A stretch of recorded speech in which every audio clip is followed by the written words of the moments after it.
Ben, boas noites, benvidos e benvidas á sesión extraordinaria, ordinaria, a primeira do ano 2018 do mes de xaneiro. Damos comezo a sesión, primeiro co aprobación de actas dos plenos ordinarios do 31 de marzo, do pleno ordinario do 31 de marzo de 2017. Se ten algo que comentar. Boas noites a todos e a todas. Incidir no mismo de sempre, no tema das actas. Póñense obviedades nas intervencións, se se quer borrar tinta ou teclado, hombre, poñer argumentos sintéticos, pero polo menos para saber por que cada quen votou que sí ou que non en cada punto do orden do día, porque a verdade é que non di nada, solo dimos o que é o resultado. Non creo que sea exactamente así, pero bueno, son bastantes páxinas, algo dirán. En todo caso, bueno, queda recollido a propia persona que pasa as actas escoitará este comentario. Entón, están aprobadas e pasamos ao segundo punto do orden do día, que é unha aprobación de recoñecemento extrajudicial de decreto. Ten a palabra a vocila do Goberno. Boas noites a todos e a todas. Trátase de aprobar o expediente de recoñecemento extrajudicial de créditos número 0118 e recoñecer as obrigas económicas correspondentes por un importe de 48.047,85 euros, con cargo ás aplicacións orzamentarias que aparecen na táboa que xa teñen todas as persoas da corporación, conselleiros e conselleiras. En principio, son facturas que quedaron fora de orzamento porque non tiña partida orzamentaria, por estar esgotado. Ten a palabra a vocila socialista. Bueno, isto, como sempre, ten un informe de fiscalización negativo, como é habitual, son as contas deste goberno, polo visto son facturas, moitas delas, algunhas porque non había creto e outras porque se presentaron o día 31 de decembre eu non vou, evidentemente, a votar favorablemente. Boa noite a todos e todas. Eu recordo que na última aprobación de decreto extraordinario, un dos argumentos que daba o goberno para facer esa operación era evitar no ano seguinte ter que facer recoñecementos extrajudiciais de crédito. Como vemos, no primeiro pleno do ano 2018, ese argumento non era certo, non? Pero, ademais de ser unha práctica reiterada tanto polo goberno anterior do PP como polo goberno actual de Nos Pobra, unha práctica que normalmente leva o informe negativo, lóxicamente, da intervención, efectivamente vemos que nesta relación de facturas hai moitas facturas que son, pequenas cousas que poden quedar pendientes e é normal que a mes de xaneiro se vexa a necesidade de recoñecelas porque os servizos prestados evidentemente teñen que pagarse. Pero logo hai facturas como, por exemplo, o aluguer unha semana e montaxe dunha carpa por valor de 8.700 euros, que iso tiñan que ser conscientes no goberno municipal de que non había orzamento para ese aluguer desa carpa. Quero dicir, os orzamentos fanse para saber o que se pode gastar e o que non se pode gastar. E entón, cando non hai orzamento para alugar unha carpa, pois o mellor non se pode alugar unha carpa. Quero dicir que hai cousas dentro deste recoñecemento extrajudicial que son razonables, outras que non son razonables, que supoñen saltarse os orzamentos á toreira, ni máis ni menos. Uns orzamentos que, por certo, veñen prorrogados desde o ano 2016, porque isto tamén é unha consecuencia do feito de non ter orzamentos. Estamos en xaneiro de 2018 e ainda non sabemos nada dos orzamentos de 2018, se vai haber, se non vai haber, e, polo tanto, prevemos que este tipo de operacións van a ser constantes ao longo deste ano e, hasta que sexan as próximas eleccións municipais. Non nos parece razonable, non nos parece que esta sexa unha maneira axeitada de levar as contas do Concello. Polo Partido Popular.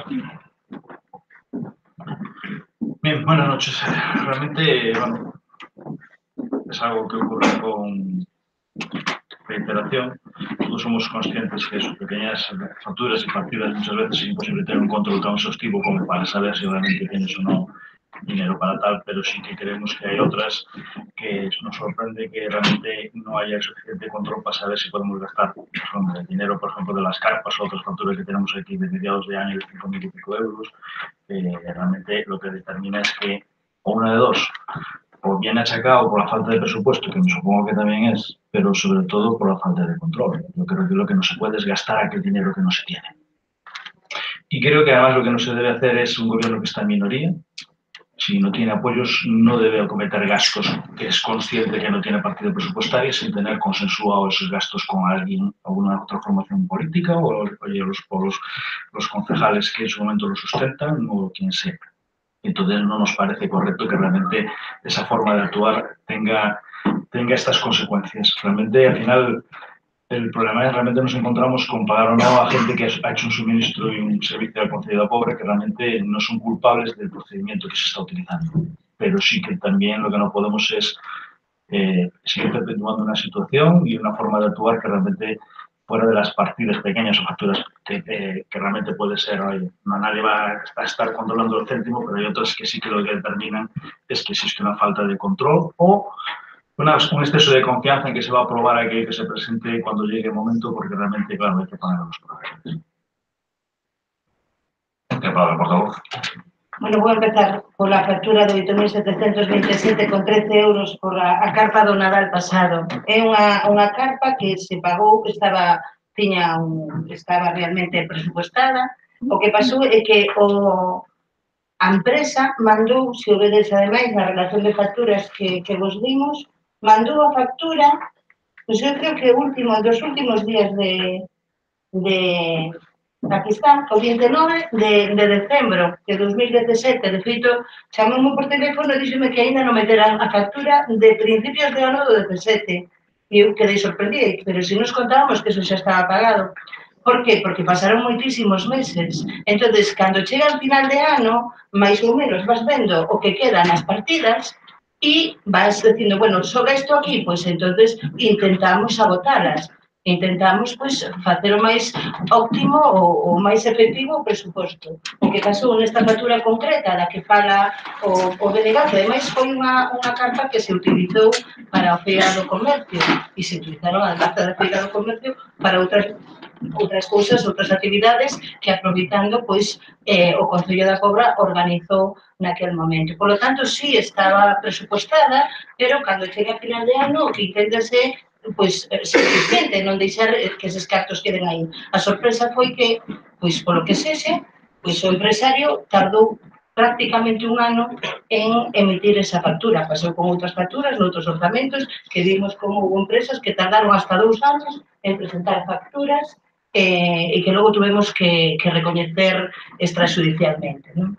Logo, houve unha así que estaba fora de orzamento, como o tema dos vermuts de verán, que foi unha actividade que se organizou en Arousa Norte e que, claro, non estaba prevista no orzamento porque é unha actividade que xurde moito despois. Pero, bueno, hai que decir que a maioría son pequenas facturas que teñen que ver, pois, temas, por exemplo, de farmacia, con temas relacionados que se excede o número o gasto previsto en farmacéutica, por exemplo, tema de ratización, que tamén, como non vai estar previsto? Está previsto, pero tamén se excedeu. Entonces, bueno, son pequenas cousas que van sumando 300 e pico, 400 e pico, 800 e pico, pero de moitas e diferentes actuacións. Este é un concello que ten un presuposto de 7 millóns de euros, estamos falando de 48.000 euros. Aquí recoñecemos máis de 200.000 euros dun goberno anterior do Partido Popular nesta mesma sala de plenos e, bueno, o normal era recoñecer cantidades bastante altas. Superando sempre os 100.000 euros. Nós estamos intentando e tratando que cada vez se sea menor e ter un control o máis exhaustivo posible de todas as contas, pero evidentemente pois son tantas cousas e que ás veces, sí, tes presupuestado unha cantidade e se excede. Creo que non é unha cantidade significativa, pero non é unha cantidade importante nun presuposto de 7 millóns de euros e, como vostedes acaban de comentar, son pequenas cousas que suman, pero pequenas cousas. Non estamos falando de obras de miles de euros que se contratan a sabendas de que non hai partida. Vale, estamos falando de que a factura máis alta foi a que comentaron vostedes, a de 8.000 euros por unha carpa do ano pasado, que sí estaba presupuestada, pero que como entra a factura a 29 de decembro deste ano, no que estamos agora, pois eses cartos pois se utilizaron para outra cousa. E agora, pois sería un recoñecemento de algo que, bueno, que sí estaba presupuestado. Gustaríame, ademais, que puderamos pagar a todos estes proveedores que son pequenos empresarios desta comarca, precisamente, que son cantidades que para o Concello non son moi altas, pero que para eles son significativas. A Partido Socialista, por venir. Sí. Ben, desde logo, por moito que estivese presupuestado, se despois se gastaron os cartos noutra cousa, é que o presuposto non se executou adecuadamente. De todas maneiras, iso simplemente era un detalle que utilicei para argumentar que non todo o que ven nesta relación, non todo o que ven nos recoñecementos extrajudiciais de crédito habitualmente a este pleno son pequenas facturas que se escapan do control, senón que hai outras cousas. O feito de que o PP fixese malas prácticas no pasado non xustifica que por ser menores as cantidades que se levan agora a recoñecemento extrajudicial de crédito sexa adecuado, tan inadecuado unha cousa como a outra. Iso por unha parte. Por outra parte, sempre estamos baixo a chantaxe de que, como é pago a proveedores de pequenas empresas da localidade da comarca, pois evidentemente hai que pagalo. Iso estamos de acordo todos, nós os primeiros. Sempre defendemos que o fundamental e o primeiro é pagarlle aos proveedores, sobre todo os proveedores da localidade, porque, moi ben dicía vostede, que estas que poden ser pequenas cantidades para o Concello, son cantidades moi importantes para estas empresas. Pero nin é de recibo que sempre se nos someta a esta chantaxe, nin é de recibo que non haxa uns orzamentos adecuados, nin é de recibo que os orzamentos prorrogados un ano tras outro non se executen adecuadamente. Desde logo, Benega vai a votar a favor, pero vai a votar a favor, desde logo, en defensa dos empresarios do noso Concello e da nosa contorna, non por outro motivo. Non nos parece que esta sexa a maneira adecuada de xestionar as contas. Por o Partido Popular. Bueno, yo creo que sus mismas manifestaciones de lo que delimitan es una falta de control del gasto. Que la factura llegue a 31 de diciembre no quiere decir que ustedes no hayan comprometido el gasto, porque si ustedes han contratado la carpa, sabrán que la habrán contratado. Alguien la habrá contratado. Que la factura llegue a una fecha y a otra, lo único que determina es el sistema de administración de cada empresa que realiza la factura, pero me supongo que cuando ustedes encargan un trabajo, tienen que tener la constancia de que ese trabajo tiene un costo que hay que pagar. Que la factura llegue antes o más tarde, después ya es una responsabilidad de quien sea suya, del concejal responsable de esa área, el tener un control del presupuesto que tiene y ir gastando lo que tiene que ir gastando. Creo que lo que determina es eso, una falta de control y una irresponsabilidad por su parte realmente en hacer estas cosas. Creo que además lo más importante de todo esto es que determina una forma de actuar que volvemos a decir, realmente un gobierno en minoría, yo creo que cuando ustedes surgen un imprevisto, que es normal que surjan imprevistos, o una de dos, o tienen que dejar de hacer otra actividad que tienen propuesto, si quieren hacerla tendrán que consensuarla con alguien. Lo que no pueden es venir siempre con esta forma de actuar. Sé que me va a decir los 200.000, bueno, ya me dijo los 200.000 euros, si quiere siempre el PP, tal que cual. La única diferencia, ¿sabe cuál es? Que el PP siempre tenía mayor absoluta. Esto es un procedimiento estipulado para realmente hacer este tema de cosas y realmente, independientemente de que se tiene que mejorar y tratar de no hacerlo, la diferencia básica en aquellos momentos como estos es que realmente había una mayoría absoluta para hacerlo y te permite. Si que le vuelvo a decir, lo que me sorprende de ustedes es que no que les ocurra, que les vuelvo a decir, los imprevistos surgen siempre y nadie puede planificar todo por mucho presupuesto que se tenga. Lo que sí que no puede ser es que cuando usted tiene una partida presupuestaria determinada, usted tiene que saber que no puede gastar más allá de aquello que tiene presupuestado. Y si tiene que gastarlo, lo normal no es llegar al día 25 de enero y decirnos todo esto, que todos lo entendemos y lo sabemos, pero sí que lo normal es que todos nos hubieran dicho, mira, pasa esta historia y tenemos que hacer esto. Y la gente, probablemente todos estaríamos más de acuerdo con ello. Todos somos conscientes de que quien suministra tiene que cobrar, pero todos también tenemos que ser conscientes de que ustedes tienen la libertad de hacer las cosas como quieran, pero también tienen la responsabilidad de hacerlas bien o mal. Y esto está mal hecho. Nosotros nos abstendremos porque la gente tiene que cobrar. Y los que han suministrado al ayuntamiento no son responsables de lo que realmente ocurre. Pero realmente, miren, hay cosas que realmente ustedes en minoría no pueden o no deben hacer como están haciendo. Unha pregunta. Vostedes xa sabían que iban a seguir ao goberno no primeiro semestre de 2015 e por eso fixeron a recoñecemento de 200.000 euros, porque non iban a estar nin no goberno, non o sabían. É algo increíble, pero bueno. No es increíble, mire usted. Realmente la dinámica es distinta. Realmente. Nosotros hubo una desviación de 200.000 euros, sobre todo. Bueno, no sé exactamente la cantidad, no le voy a discutir la cantidad, si son en medio año. Si quieren hablo con uno, con dos o con tres, oye, como quieran ustedes, no tengo ningún problema. Pero sí que la realidad es que el 80% de esa desviación fueron todas obras que están ahí hechas. Ustedes pueden decir, no es lo mismo gastos que obras. Son inversiones que estaban ahí, que, oye, por distintos criterios y compromisos se realizaron, pero que están ahí. Ustedes pueden decir, oye, que no les gusta ese gasto de dinero, pues levántenlas, me parece correcto. Pero también le digo una cosa, lo que no tiene sentido es que ustedes nos hayan criticado, como nos criticaron por hacer ese tema cuando se hizo la aprobación de crédito en el año 2016, y cuando los hacen ustedes están bien hechos. Mira, ustedes son los que han puesto la barrera el listón donde lo han colocado. Entonces, oiga, no nos vengan ahora justificando aquello que nos criticaban. El importe, claro que es diferente, pero aquel era significativo y significativamente diferente, pero era realmente porque el 90%, el 85% de aquel importe era todo obras que se habían realizado. Que no es lo mismo una obra que alquilar una carpa, que oye, pagar unas medallas o pagar la fotocopiadora. Los importes son distintos. También le puedo decir, oiga, dígame usted de todas aquellas obras las que hubiera sacado. Entiendo que lo que va a decir es que ahí no se puede hacer, todo eso lo entiendo. Y puedo incluso en momentos determinados, en ciertas cosas, compartirlo. Pero al final el trasfondo no es el importe, es en qué se empleó el dinero. Y que no es lo mismo hacer un procedimiento cuando ustedes están en minoría, porque vienen, como bien decía la concejala de BNG, casi condicionando el voto de todo el mundo. Yo no os digo que no gasten dinero, que no surjan imprevistos, sino les estoy diciendo que esto, ya somos los primeros que hemos dicho, siempre hemos reconocido, a diferencia de otros grupos políticos, que esto es un tema habitual y normal que ocurre siempre. Por mucho que se quiera uno controlar, tal es imposible. Eso es cierto, y siempre eso lo hemos dicho, aunque nunca nos lo hayan agradecido, pero también lo que sí que es cierto, vuelvo a decirles, es que cuando se gobierna en minoría, las cosas tienen que hacerlas ustedes de otra manera. O deben hacerlas. Su libertad es escoger el procedimiento que quieran. Es llegar aquí con todo hecho y que solo podamos decir sí o no, y si no pagamos, los responsables de no pagar a los proveedores a los que ustedes le han encargado el trabajo son los demás. Las cosas no son así. Quien tiene primero que ser responsable de las cosas es quien acepta, y sobre todo en las circunstancias en las que está. Tiene palabra, señor, por favor.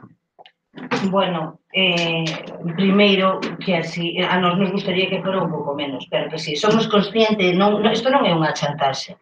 Vamos a empezar, evidentemente, que creo que quede moi claro, xa sei que os señores e conselleras da oposición van preferir pensar que é unha chantaxe. Evidentemente non é unha chantaxe. O que pasa é que eu podía ser demagóxica aquí, coller algunhas facturas que hai aquí, e dicir, bueno, todos os gastos de farmacia, e decimos, non gaste máis porque non pode. Ou hai unha reparación. Claro, isto é demagoxia.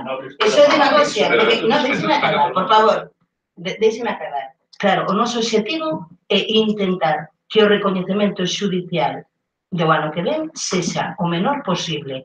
Somos conscientes que é moi importante ser o máis eficiente posible no que é na administración dos cartos de todos. De feito, como poden ver vostedes aquí, son facturas a maioría moi pequenas, en partidas moi diversas, polo tanto son pequenas desvíos en moitas cousas diferentes, vale? E non son obras contratadas a sabendas salvo, xa dixen, os vermús musicais e alguna máis, a sabendas de que non había partida suficiente. Vale? Estamos falando dunha cantidade que son 48.000 euros, que é unha cantidade que esperamos o ano que ven sexa menor, aínda que somos conscientes de que algo probablemente vai haber. O que non podemos é reunirnos coa oposición para decidir se vai facer unha actuación concreta ou se vai a gastar máis en farmacia. Hai que ter, pois, evidentemente, habrá que chegar a acordos, mas todos sabemos aquí o difícil que é chegar a acordos nesta corporación. E eu non miro para nadie, tamén miro para todos, incluída eu, vale? O difícil que é chegar a acordos nesta corporación, porque non é nada fácil. Por lo tanto, se tuveramos que acordar calquera gasto, mínimo que fora que se superara, parte que algúns deles é agora, cando nos damos conta, porque algúns se superan 216 euros, 368, 966, 733, 666, 666, e podría seguir, dir, hai menores, 196, 455, en partidas diferentes, temas moi diferentes, por lo tanto, falamos de pequenas variacións e o exemplo que puxeron aquí vostedes foi exactamente a factura máis alta con diferencia. Entonces, a mí me toca ser responsable e explicar a quen poida oír que non é realmente, non está, non é un exemplo do que realmente estamos vendo nestas contas. O noso objetivo, desde logo, intentar que esa cantidade, ese desvío, sexa menor de cara ao ano que ven. Sobre todo o Partido Popular, que vimos de anos de moitos miles de euros que pasei o tempo de intentar buscar os datos de miles de euros de recoñecemento noutros exercicios. E eu creo que, señor Manolo Durán, decir aquí que ter unha maioría absoluta lle dá carta blanca para facer o recoñecemento ou coas contas o que quere, a verdade, este mismo creo que xa está arrepentido de ter comentado. Dixo eso. Dixo que non temos maioría absoluta para facer o que queira. Entonces, entendo que con maioría absoluta un pode desviarte 300.000 euros, 500.000, que total despois fai o que quere.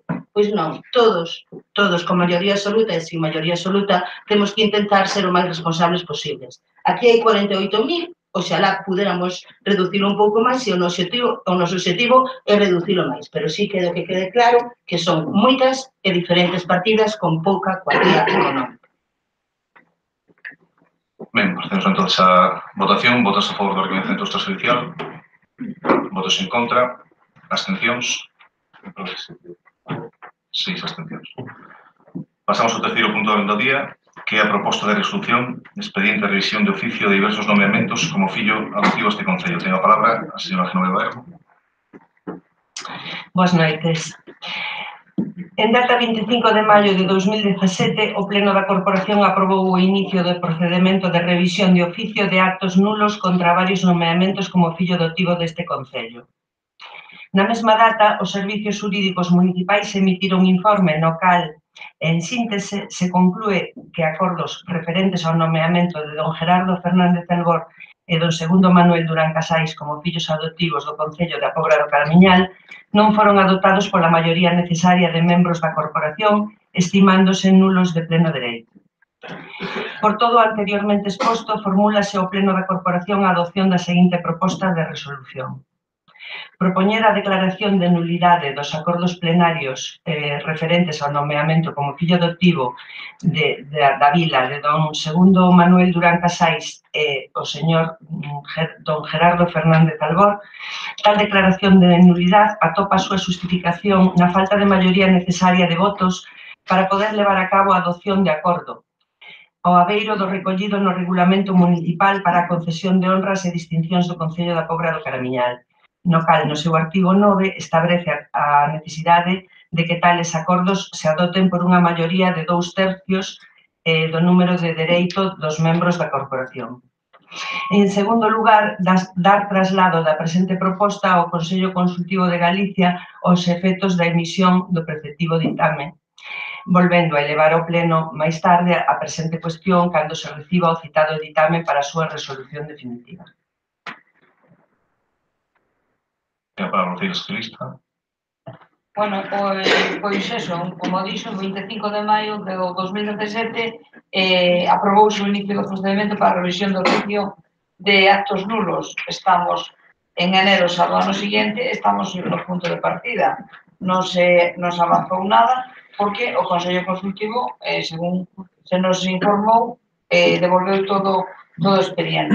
Naquel momento votín a favor, agora vou a votar a favor, pero sigo dicindo que se dicen con anterioridade as interpretacións da leis non deben estar ao gusto de quen goberne ou bueno, de quen teña o poder nese momento. Simplemente as leis teñense que ser rigurosos con elas e non andar a revisar actos de oficios que en este momento, si no seu momento se nos hubiera informado do que había pasado, bueno, non tería lugar andar agora revisando nada. Boas noites. Entendemos dentro do BNG, despois do que se nos explicou nas comisións informativas, na comisión informativa respectiva, que o que estamos a levar a cabo é un acto de obligado cumprimento prácticamente no que o Consello Consultivo para seguir adiante no seu ditame final exixe, pide que se establezca, que se leve a cabo, que haya un acordo plenario.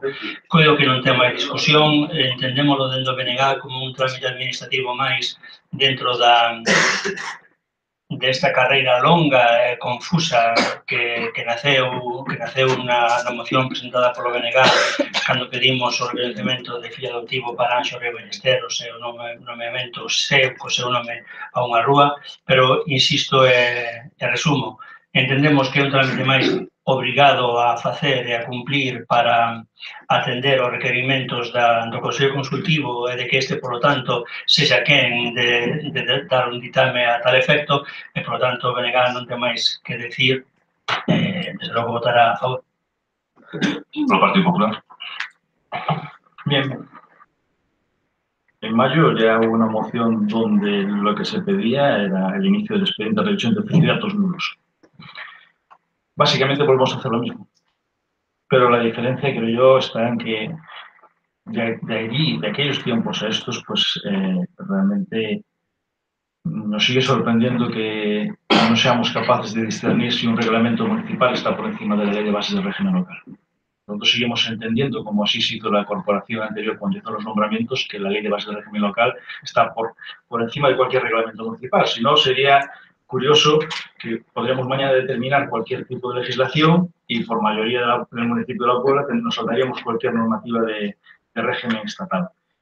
Entendemos que todo esto nos sorprendió. En su momento pedimos un informe al secretario que estaba en aquel momento para cuando se realizaron los nombramientos, informe que se presentó en el Concello. Realmente no sé si las distintas formaciones lo tienen o no lo tienen, donde justifica el por qué se hizo ese acuerdo y se hizo de esa manera. Él sigue defendiendo que realmente el reglamento municipal no puede contravenir la norma de rango superior y que realmente por ello el reglamento municipal puede decir lo que diga, pero no puede ir contra las bases. Si las bases establece, la ley de bases del régimen local establece que para cualquier determinado acuerdo se requiere una mayoría simple y de manera especial se establece que no puede ocurrir que un ayuntamiento en ejercicio su potestad reglamentaria establezca que para adoptar acuerdos de dicha materia se necesita una mayoría diferente, porque de esa forma este reglamento estaría contraviniendo y contradiciendo el resultado incompatible con la ley de bases del régimen local. Nos sigue sorprendiendo que utilicemos un argumento, no sé si jurídico, de forma creo que torticera, para adoptar un tipo de acuerdos que nosotros queremos y cada vez estamos más convencidos de ello, que tiene otro fin totalmente distinto.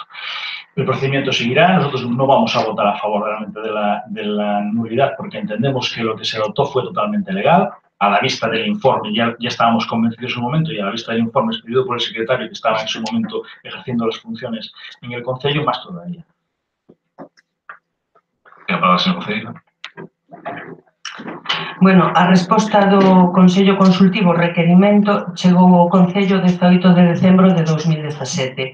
Entón, bueno, os plazos non os poñemos nós, sino que nos sometemos a pois ao ritmo que nos marcan desde ali, non fai tanto tempo que chegou, non? O 18 de decembro, fai aproximadamente un mes. E respecto a validez ou non da votación, pois, bueno, pois pensamos que o máis indicado é que o Consello Consultivo nos informe, que emita un informe que será preceptivo e logo pois o Pleno actuará en consecuencia e votará en consecuencia. O Ciro Silvista. Bueno, preguntarlle á concelleira que sí, efectivamente, poderon recibir o 18 de diciembro, hai uns días, pero tamén había que saber cando mandaron, porque ao mellor tamén a resposta ven en función do tempo que o Concello cando lle mandou. Pudo lle mandar o 1 de diciembre ou 30 de novembro ou 15 de novembro, o sea, levábamos desde maio con ese tema. O que non nos dixo é cando o Concello, pois, o registro de salida do envío. Novenega. Ben, eu vou tratar de ser porque o gallar que isto non nos leve demasiado tempo e consigamos rematar con todos os puntos da moción da sesión de hoxe. De calquera maneira, non sei de onde veñen as suspicachas que se tratan de levantar en relación a posibles contubernios judeo-masónicos pola porta traseira, pero que sí é indudable que temos que, dunha vez por todas, cortar este nudo gordiano, ser capaces de que aquilo que xurdeu precisamente frente a unha consideración distinta do que había pasado en nomeamentos anteriores e o que pasou co caso de nomeamento de Anxo Rei Ballesteros se solucionou dunha vez. Entendemos dentro do BNG que calqueira que sexa o ditame, xa o dixemos en máis dunha ocasión, calqueira que sexa o ditame do Consello Consultivo, nós que non nos arrogamos en absoluto a capacidade de decir se é unha norma ou outra que está por enriba, dixemos e mantemos agora de que o ditame do Consello Consultivo para nós será totalmente vinculante. Por lo tanto, o que desexamos é que dunha vez por todas se corte este nudo gordiano, se vaya adiante, que comenzou fai tanto tempo, acabe dunha vez e remátese e se saque de adiante. Partido Popular. Bien, nosotros entendemos la misma historia, queremos que esto se acabe y se aclare de una vez. Ahora, nosotros tenemos muy claro que algo básico, un derecho, que es que un reglamento municipal no puede estar por encima de una ley de rango superior. Ustedes interpretan lo contrario y ahí es donde viene todo el nudo gordiano que estamos. Nosotros hemos adjuntado informes justificando el porqué, porque parece que incluso lo que se pretende es dar a entender que aquello se hizo de forma fraudulenta e incluso ilegal, cuando realmente el secretario que estaba entendió lo que entendió. Ustedes ahora entienden otra cosa y votan de principio una nulidad, porque es lo que estamos votando, una nulidad. No estamos votando una consulta ni una discrepancia jurídica. Lo que estamos votando, literalmente, es declarar la nulidad de los acuerdos plenarios. Ustedes creen que un reglamento está por encima de una ley de ámbito superior, nosotros no, y por eso vamos a votar en contra, independientemente que estemos de acuerdo que hay que, una vez, aclarar esto de la forma pertinente. Pero creo que el procedimiento no será adecuado. Y nos sigue sorprendiendo que algo tan obvio como es que una ley de rango superior está por encima del reglamento municipal. Pues, oiga, si ustedes entienden que está por encima, mañana hacemos un reglamento municipal donde a todos los vecinos de la puebla de pagar y que nadie lo pague, o que no pague la contribución, porque oye, hacemos un reglamento y decimos que realmente el IVA ya no tiene que pagar, o el IRPF dejamos de pagar, porque lo dice el reglamento municipal. Si ustedes lo entienden así, pues nos parece muy bien, pero volvemos a decir que realmente lo que nos parece es que están utilizando algo que surgió de forma curiosa para otro fin totalmente distinto al que es. Pero bueno, allá ustedes y su responsabilidad al respecto. Señor concejero, por favor. Procedemos entonces a votación. ¿Votos a favor de la propuesta? ¿Votos en contra? Y votos en contra. Pasamos ao punto número 4 do orden do día, que é unha proposta da alcaldía para a revisión do oficio tamén das licencias de obras 1-2006 e 2-2006.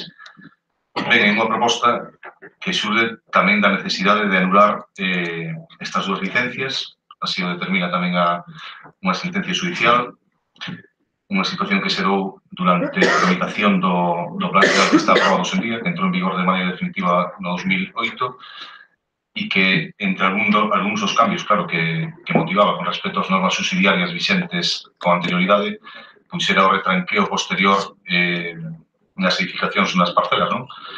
E neste caso, pois, non se respetou o retranqueo tal como marcaba o plan xeral, se seguiu as normas subsidiarias no proxecto, hubo unha serie de informes contradictorios por parte do aparellador que se hacía, que informaba naquel momento para o Concello. A verdad que a sentencia recolle unha frase como: si bien el señor Sabín informó el 30 del 5 del 13 que el proyecto no se cumplía el retranqueo de 3 metros, sin embargo el proyecto fue aprobado en 2006 con esas determinaciones. Según él, por un error padecido por él en la interpretación del plano de emplazamiento. La misma sentencia di resulta incomprensible por tratarse de un técnico la actuación del arquitecto técnico municipal. Pero también es cierto que el plano de emplazamiento presenta una grafía perimetral que, aunque el arquitecto, autor del proyecto, señor Pombo, declaró que estaba ingresada, lo cierto es que apenas diferencia de otras líneas. Pero bueno, en definitiva, se concede unha licencia que non se debe conceder en ningún momento porque non cumplía cas directrices que marcaba o PSOE. A lei di que durante a súa tramitación debe de preverse que se adapte ás novas determinacións.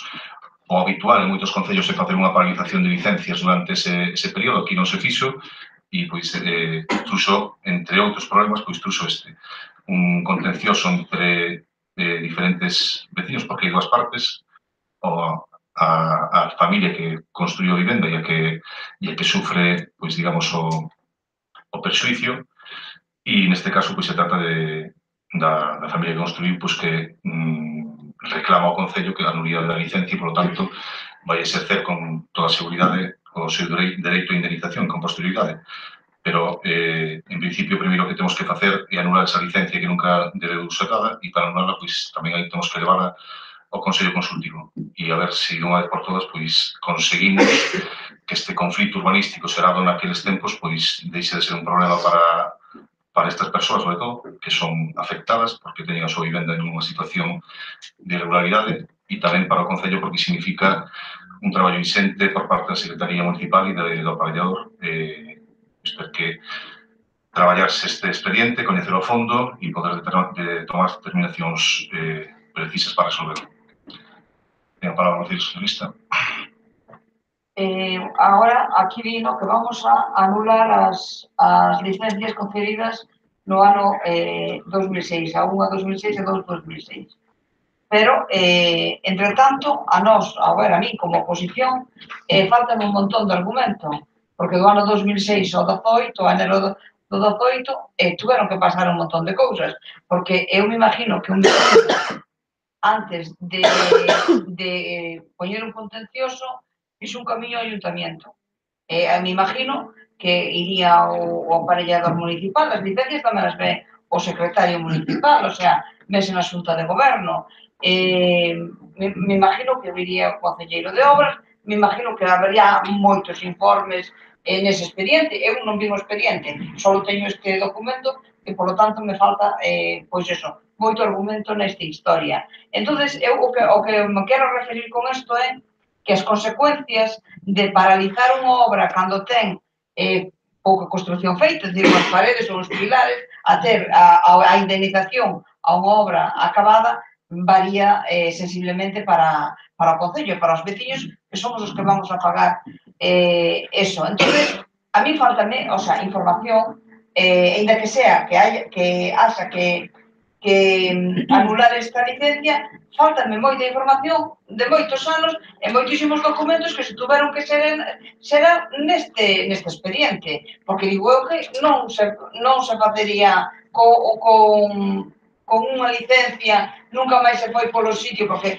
a ver, eu creo que aos veciños, ao mellor son rencillas, pero hai que verificar desde o Concello se é unha rencilla veciñal ou se realmente hai unha ilegalidade no que se está facendo, ou por errores que somos humanos, todos cometemos errores, se cometeu un error na concesión da licencia.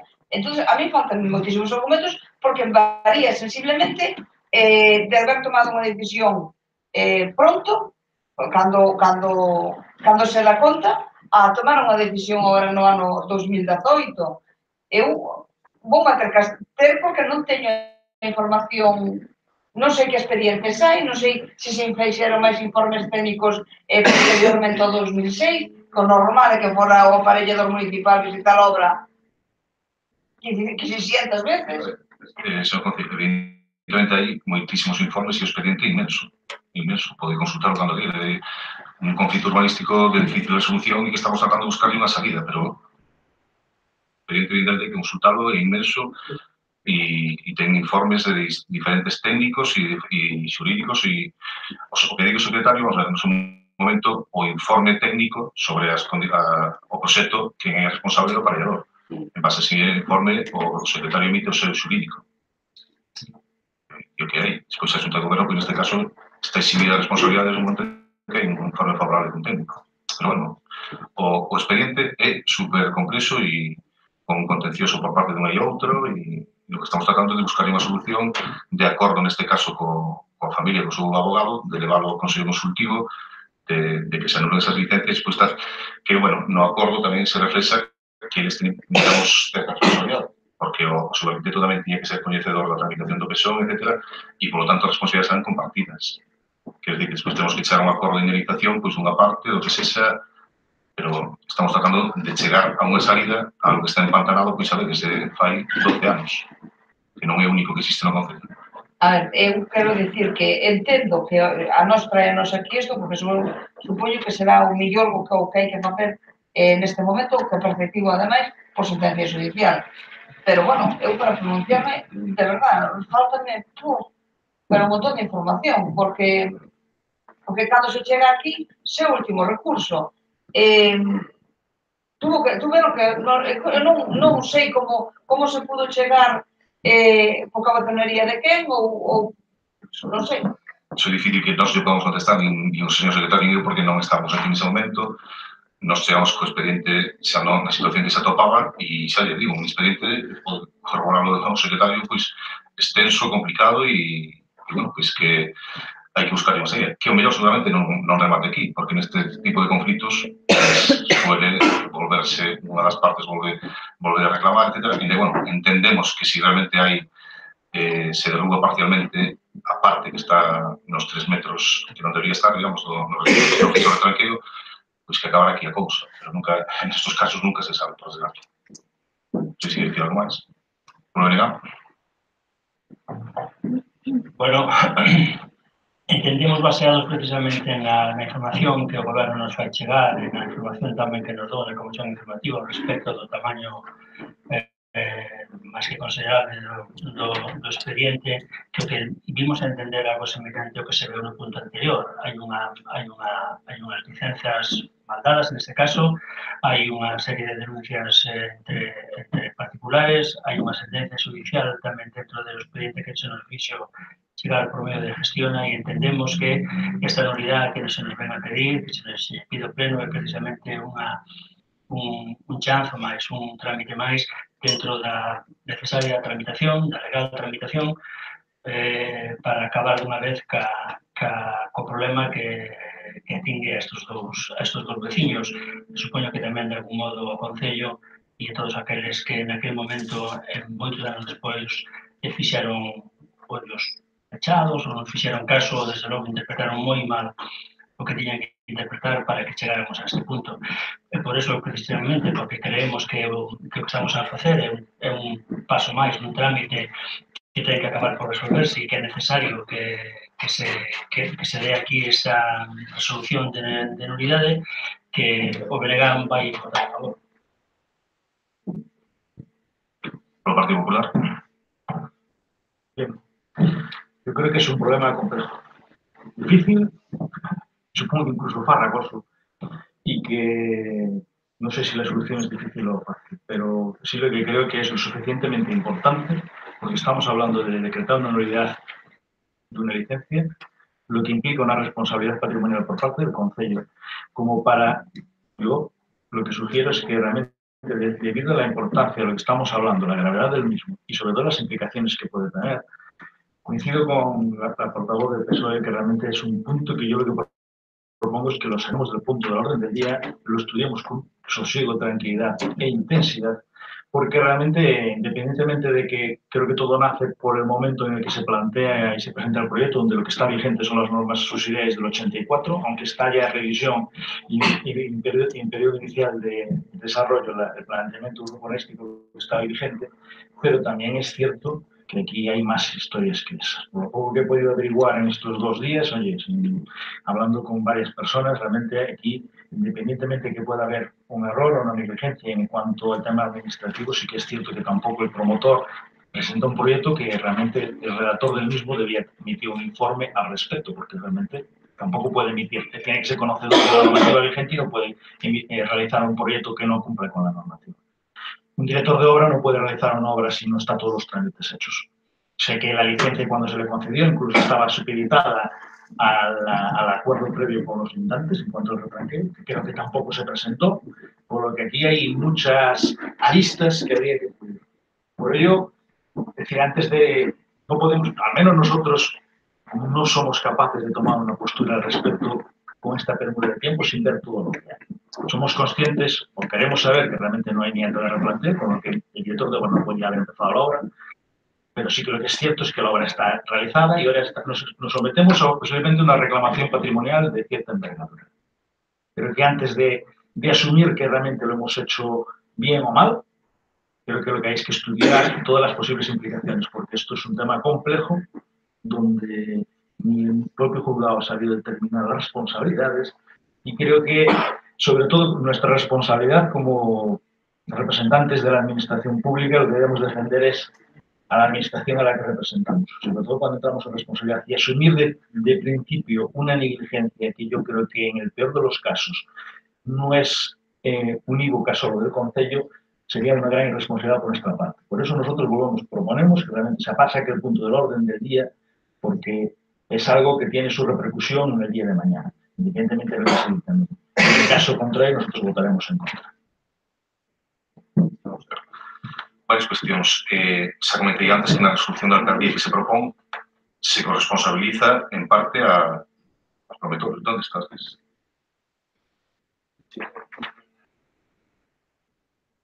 No punto terceiro da resolución é onde se fala de que hai unha responsabilidade.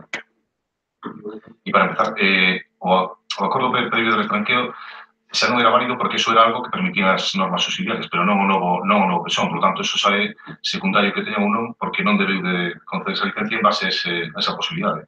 Ata replanteo non existiu, por iso existe parte de responsabilidade por parte dos promotores e porque tamén tiñen que ter coñecemento da norma, non?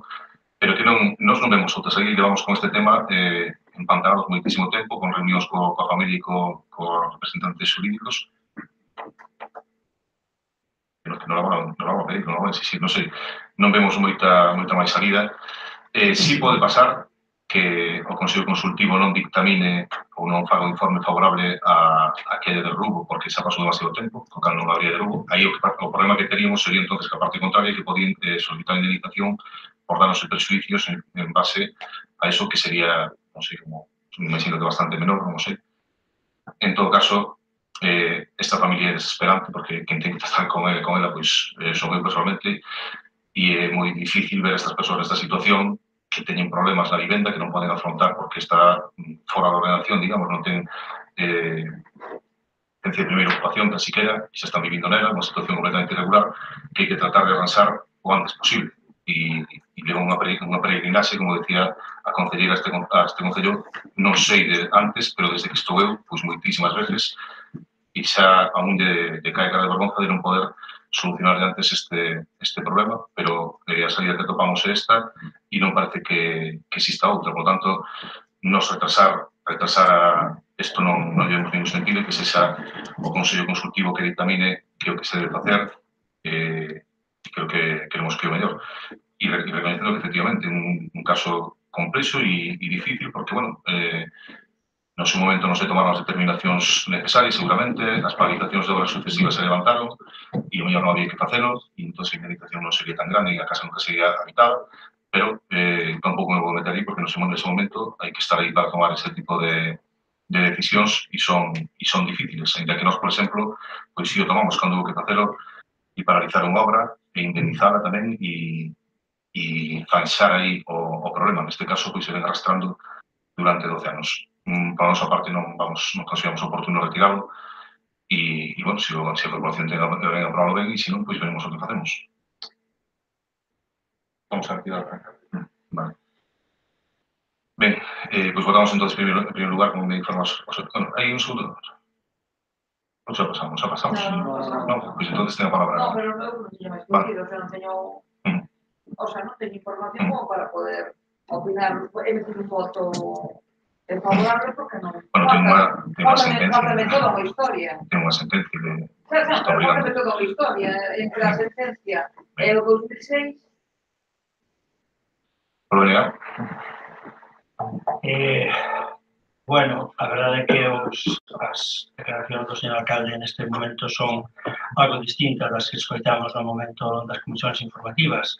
É un punto complicado, moi difícil, entendemos daquela, e así se nos dixo, pero así o entendemos, por lo menos, do que estábamos a falar de un trámite preceptivo obligatorio xa solicitado e non que non o poden pedir en caso de, non se nos falou na comisión informativa de un trámite para solucionar o problema de que veñan moito polo Concello e que ocupe moitísimo tempo os empregados municipales, sino que, insisto, a información que este concelleiro recibeu naquela comisión informativa e así o entendeu era que, insisto, era un trámite preceptivo xa previamente solicitado como consecuencia da sentenza firme e todo o demais.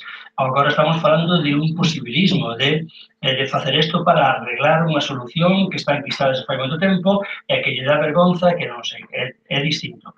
Non compartimos a cuestión de canto se vai pagar ou non se vai pagar, a pesar de que nos doia, de que se teña que pagar, pero é indudable que eso é unha consecuencia de algo que pode estar mal feito, e se está mal feito, desgraciadamente había que cobrar os que mal fixeron, que cobraban cartos deste Concello, incluso teñen denunciado a este Concello por indemnizacións, pero non imos entrar na valoración do que desgraciadamente vai a ter que facer frente ao Concello.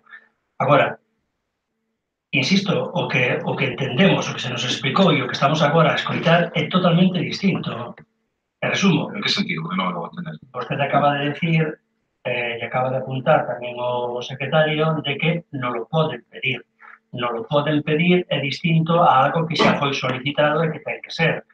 Ten que ser, outra cousa que non poden exigir e que non nos quede outro camiño, pero ten que ser. Pero ten que ser o día que o pidan. A sentencia di que nula sí, eso está claro. Entonces temos que proceder ás manualidades. Si quero o secretario explicar mellor, non sei. Lo que dice la sentencia es que, mediante resolución de la alcaldía, nos pronunciamos acerca de la legalidad o no de la licencia concedida. En esta resolución ya se indica que la licencia se concedió mal en su día, no se ajusta a la legalidad, pues lo que procede en consecuencia es iniciar o bien de oficio, como nosotros estamos reconociendo por nuestra parte que está mal dada, iniciar el procedimiento de revisión de oficio, o incluso la otra parte, a la vista de este reconocimiento, puede instarnos a que lo hagamos. Puede hacerse de las dos maneras. Nosotros ya iniciarlo de oficio o porque nos lo soliciten. Vamos a acabar aquí de unha maneira ou de outra. Podemos salialo ou podemos tal, pero vamos a acabar aquí de unha maneira ou de outra. Bueno. Non, señor alcalde, non é cada un. Aquí estamos precisamente para topar as solucións aos problemas que se plantexan non solamente no pleno, sino no Concello. Eso non é a menor dúbida. Diferencias de parte, sentimos que para eso estamos acá. O que pasa é que é real o que lle acabo de decir, ¿no? Desde unha convicción que o martes nas comisións informativas aparece como nítida de que tiña que ser, porque tiña que ser a unha consideración a hora de que imos acabar aquí de calquera dos xeitos e temos que facelo en consideración tamén, como di o secretario, ou como consecuencia, del segundo di o secretario, da propia resolución da xustiza. Hai unha lixeira pero clara diferencia, non? E insisto, por facer as cousas ben, non só por pensar que haberá que pagar dun xeito ou outro, ou haberá que facer frente a gastos como xa se teñen feito en outros momentos a separar no futuro, pero que é distinto, topamos distinto, bueno, e a nosa percepción agora é ligeramente distinta do que tiñamos o martes. Seguiremos escoitando os argumentos. Partido Popular. Bueno, yo creo que lo que está de manifiesto es que es un tema complejo. Es curioso, lo que nos llama la atención es que ustedes que llevan meses con el problema, y nos consta que llevan meses con el problema, para usted ya desesperante por el tema de tal, porque realmente supongo que como todo el mundo de buen criterio quiere solucionar las cosas, a nosotros se nos pide que en 3 días emitamos un juicio sobre algo que casi desconocemos. Podemos tener más o menos, he dicho casi desconocemos. No, me vuelvo a decir que casi desconocemos. He dicho casi desconocemos. Y le vuelvo a decir, lo que averiguamos estos 2 días, a mí lo que me lleva, con toda la honestidad del mundo, es que creo que es un tema de que la decisión que tomemos tiene mucha que ver. Y que creo que, sinceramente, sacarlo del orden del día y convocarnos como tengamos que convocarnos, analizar los pros y los contras, y pedir informes de si hace falta el redactor del proyecto, de todo, porque oiga, podemos tener un tema de la concesión de la licencia, que incluso yo, por lo que he dicho, por lo que he averiguado, es incluso, bueno, susceptible de sí o de no. Pero aquí hay tantas aristas que es muy complejo.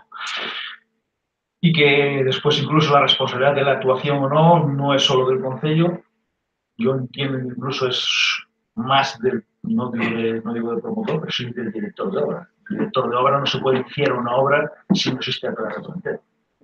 Si ese director de obra hizo una actuación y sin acta de replanteos, bajo su única responsabilidad. Entonces aquí, como después vamos probablemente a la segunda parte, que es el tema de la responsabilidad patrimonial por parte del ayuntamiento, y lo que nos estamos es jugando el dinero de todos los vecinos, creo que lo honesto es no pedirnos que en 3 días dictaminemos algo que ustedes llevan meses analizando, con mucha más información de lo que tenemos los demás, y a lo mejor, oiga, viéndolo desde distintos prismas podemos encontrar distintas soluciones, siendo conscientes del trastorno y las dificultades que tiene esa familia o sus propietarios con esta situación y que realmente pues, estarán desesperados.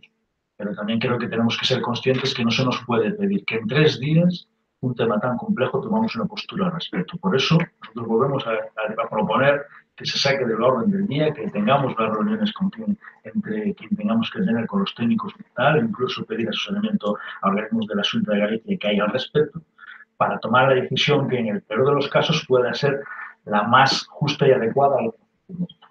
Cuando nos obliguen, nos obligarán. No es un tema de dejarlo ahí y esperar a que nos obliguen. Yo lo que propongo es que se saque del punto del orden del día y lo estudiemos con intensidad, con rapidez, pero con criterio, porque realmente el trasfondo de esto es lo que es. Si no, nosotros al menos vamos a votar en contra de ello. A data de replanteo, efectivamente, un fallo importante, pero non é un fallo menor comparado con si a licencia está mal dada con un proxecto que está mal feito, ese é o grave do asunto. Despois non se fai a de replanteo, pero, sin embargo, se construye obra respetando o proxecto. Se non se respetara e non tes a de replanteo, tes un problema. É unha cuestión menor neste caso, porque o grave está con anterioridade no proxecto que foi aprobado con licencia, cando non debería ser así. Sí.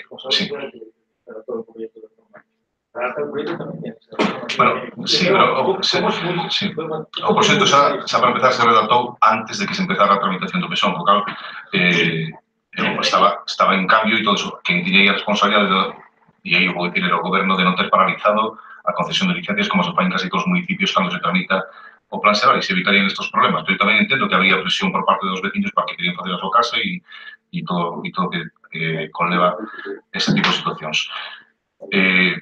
Nos vamos a seguir mantendo o punto, pero que decida a corporación si prefiere aplazarlo, si non, e estudiar con maior detalle o expediente, que teña a súa disposición todos aqueles documentos que son accesibles, por suposto, e nada máis, que non llevemos outro camiño, é o que marca a sentencia, porque tamén existe un sentido da justicia por encima de que podamos encontrar algún resquicio legal para que o Concello se exima da responsabilidade, pero que realmente se dá unha licencia que non se debía dar e que se está causando un perxuicio a 2 familias neste caso e que tenemos que tratar de resolver, porque é a justicia que tratamos de buscar neste caso e acabar con esta situación para esta familia.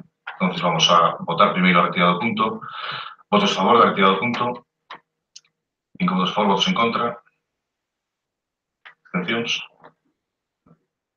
No. 7 a favor, 7 a contra. E procedemos entonces a votación da proposta da alcaldía. Votos a favor. Votos en contra. Abstencións. E aprobase con 7 votos a favor, 5 abstencións, 5 en contra. Ben, pasamos entonces ao seguinte punto. Sí. Desde aquí non vexo os brazos da segunda fila, entón non vamos a ver se o PSOE... O PSOE xa estivo nas dúas votacións. Vale, moitas gracias. Punto número 5 do orden do día, que neste caso a suscripción do convenio de colaboración coa Xunta de Galicia para procesos de selección de Policía Local de auxiliares.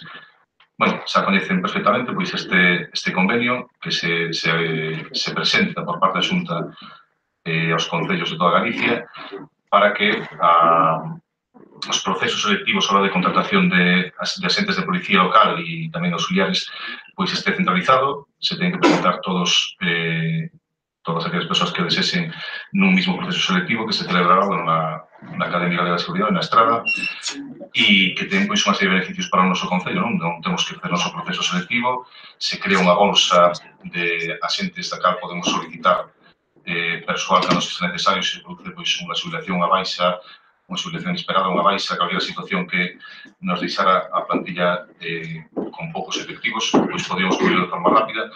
Ten unha serie de ventaxes que nos consideramos que é favorable e por eso daremos a súa aprobación ao pleno, teñen un convenio e se coñece, non? Veremos cantos concellos se inscriben ou suscriben, mellor dito, pero nos pensamos que pode ser útil para o noso concello. Ten a palabra o Partido Socialista. En principio, eu diría que creo que vou para o Concello, que polo menos elimina, pois iso, andar a facer convocatorias e os funcionarios que teñen que, bueno, que estar nas convocatorias esas, nos exámenes que se fagan, deixando de facer as súas obrigas, creo que é unha boa opción. Penso que incluso pódese cubrir mellor as prazas que ao mellor unha convocatoria por cada concello, eu vou votar favorablemente. Gracias, teño a palabra o BNG. Sí, boa noite. Ben, pois a nós non nos parece que sexa unha boa opción a asignatura deste convenio e vamos a intentar argumentar. É certo que os argumentos que se acaban de poner aquí, que o Concello de quita, pois, traballo e, por tanto, non ten que desenvolver o propio Concello os procesos de selección, etc. Eso é certo, pero a nós eso non nos parece o suficientemente importante a respecto de outras cuestións que sí que queremos poñer arriba da mesa que nos parecen que sí que son de máis relevancia a hora de realizar os procesos de selección da policía local.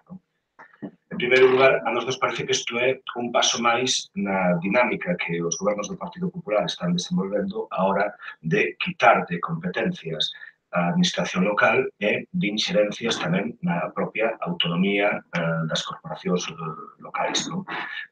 Co caramelo de quitar de traballos e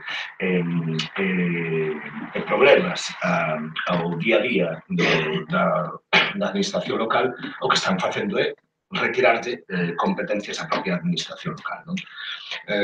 A nos parece que os concellos, cada concello ten necesidades concretas, específicas e moi distintas a hora de xestionar os tempos e as situacións concretas das necesidades da policía local,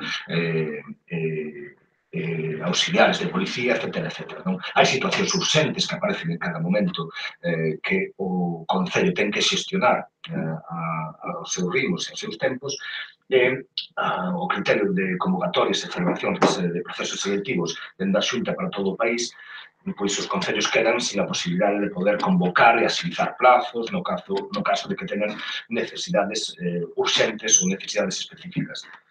Dende logo, tamén outra cuestión que a nos parece que con isto se impide é o control e a fiscalización por parte da oposición local de todos estes procesos. É algo que xa, por lo tanto, os membros da corporación, representantes legítimos do povo da Pobra que fomos votados e escollidos para o control e fiscalización das accións do goberno, perdemos esa capacidade.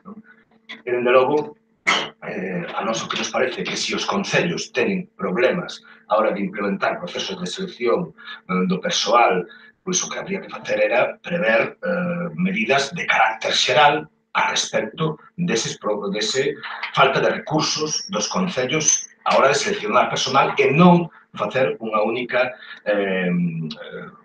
solución para un corpo concreto que é o da policía local, non? E deixando outros ao marchen. E despois tamén hai unha cuestión que non sei se a xente repara, pero ao ser un proceso de selección a nivel galego e a nivel xeral de toda a Galiza, as persoas que se presentan a esas plazas é un único concurso, non poderán tampouco seleccionar as plazas concretas, as que queren aspirar, sabendo que as condicións salariais e laborais que se van ofertar nos distintos concellos son moi distintas. E, polo tanto, as persoas que queiran ser policías locais nun concello onde as condicións son moi favorables, pois non poderán seleccionar eso, non? Van a un monte común e, polo tanto, aí non poderán os aspirantes aspirar ás plazas concretas de cada concello. E xa, por último, a nós nos parece que o Concello da Pobra do Caramiñal, dende logo, ten as capacidades suficientes é capaz de desenvolver os procesos estes selectivos coas suficientes garantías para evitar todo isto e, por tanto, facelo dende aquí. Por Partido Popular. Bien, entendemos que realmente el convenio es interesante incluso para el Concello. Creo que unificar criterios de selección y de adjudicación de plazas es algo que es beneficioso para todo el mundo, sobre todo la creación de una bolsa de empleo a nivel regional para que cubrir distintas circunstancias y de bajas o realmente refuerzos en su momento. Entendemos que realmente puede llevar a temas puntuales como el que apuntaba ahora el concejal del BNG en cuanto a la selección de las plazas, pero eso es algo que tendrán que determinar los adjudicarios de las mismas, igual que pasa en otros órganos de la administración, en el Sergas o en educación o cualquiera. Después las circunstancias son así que son. Ben, pois, a ver, competencias aos concellos, a Xunta normalmente suele fazer ao revés, o que nos dá cada vez de máis. Competencias da recollida de todo tipo de animais abandonados, cando non nos dá ningún recurso, e estou falando ao mellor do gando, que antes que debe ser un problema porque non hai onde poñelo, competencias a moitos niveles que nos dan e non nos dan recursos, sí que é un problema. Neste caso, competencias seguimos tendo e que facemos é unha cesión de únicamente un proceso selectivo. A competencia sobre a policía local a seguimos tendo. Para nós é beneficioso por esos motivos e outros que tamén vou a comentar. Efectivamente, o proceso selectivo a ese nivel se supón e queremos que seja así, máis controlado, máis profesionalizado e os asentes pois saldrán mellor preparados, seguramente, que non, e o mellor non é o caso do noso concello, pero seguramente hai outros onde non ten esa capacidade. Pero, bueno, falando do noso propiamente dito, a nos for un traballo, o dos procesos urxentes e audicionantes, se crea unha bolsa que, se se dá esa situación, podemos solicitar unha xente nun momento determinado, cando hai unha baixa, cando hai unha xubilación inesperada, ou que se, ou por non pensar cousas peores, pois sempre se pode sustituir a esa persoa de maneira inmediata sempre que exista a persoa na bolsa, que iso tampouco queda garantizado, evidentemente, depende do número de xente que se presente e tal, pero é previsible que sí. En canto ao destino, pois funciona igual. Por exemplo, pois nos funcionará igual que no profesorado. O que quede de primeiro escoller a destino e en función dos seus intereses, do sueldo que vai a ter, do traballo que vai a ter e da cercanía ao seu lugar de residencia, supoño. Exactamente igual. Co tempo, pois é previsible que se xente da zona que acabe facéndose unha plaza fixa no noso concello e non habrá problema. Para nós, en principio, é unha boa solución durante 4 anos e tenemos ese tempo para aprobarlo e se necesario, non se renova, que en ese momento no goberno, pero de entrada nos parece unha boa opción. Ten a palabra Roceira, socialista. Vale. Sí, ben, efectivamente, aquí hai quen ten o seu criterio. Eu simplemente xa expuxen a nosa visión no primeiro punto, simplemente quería facer un par de puntualizacións, porque aquí neste mandato da corporación xa lle escoitei ao señor alcalde un par de veces falar do mismo asunto a respecto dos procesos selectivos do persoal laboral con a argumentación que, dende logo, BNG non comparte para nada, que os procesos selectivos teñen que estar profesionalizados e que, polo tanto, non o dixo ora non verbalizou así, pero sí noutros momentos, sin presencia de políticos, no sentido de que, sí, a respecto de procesos, a respecto de contratos e todo eso, de que ahora os contratos os facían profesionais, funcionarios, de que non había a respecto de contratos, de obras, de servicios, ou algo así, aquí se dixo, sí. E agora tamén dixo que o proceso de selección iba a estar profesionalizado no sentido de que iban a ser, efectivamente, pois, dende a Axencia Galega, esta galega, bueno, de seguridade, efectivamente. Ben, a nós nos parece que os procesos de selección do persoal, históricamente, nesta democracia que temos no Estado español, participaron membros políticos, membros da corporación local, na Xunta de Galiza representantes dos grupos presentes no Parlamento, e a nós nos parece que iso é lexítimo e é bom, porque nós somos representantes do povo, e, por tanto, é lógico que os representantes do povo podan formar parte dos procesos de selección. A nos parece que este mecanismo o que impide é que haya un control dos representantes do povo sobre os procesos estes. Se nos vende moitas veces o tema da profesionalización dos procesos selectivos, eliminando os políticos, e que, por tanto, eso vai ser moito mellor. Eu quero poner aquí en riba da mesa, xa sei que a mellor abrir un debate que non ven ao caso, pero os grandes cuestións de corrupción e de desviacións e de mal uso das administracións públicas moitas veces están vinculados a procesos que é o propio funcionariado e os traballadores da propia administración os que están inmersos neses procesos inmediatos. E despois, a nós non nos parece, dende logo, que pasar o control de quen vai ser os policías locais que van a exercer no noso concello a administración autonómica, aínda que eso, efectivamente, poda quitarlle traballo ao concello, que, insisto, aquí o último proceso de selección que se fixo de policía local o fixo o concello, logo tuvo o percurso que tuvo, pero que se fixo perfectamente daqui, tampouco sin grande esforzo, sin grandes gastos, o que nos impide, por exemplo, que sexa xente que queira ser policía local na Pobra do Caramiñán, que teña ese objetivo, que queira ser aquí, que o poda facer.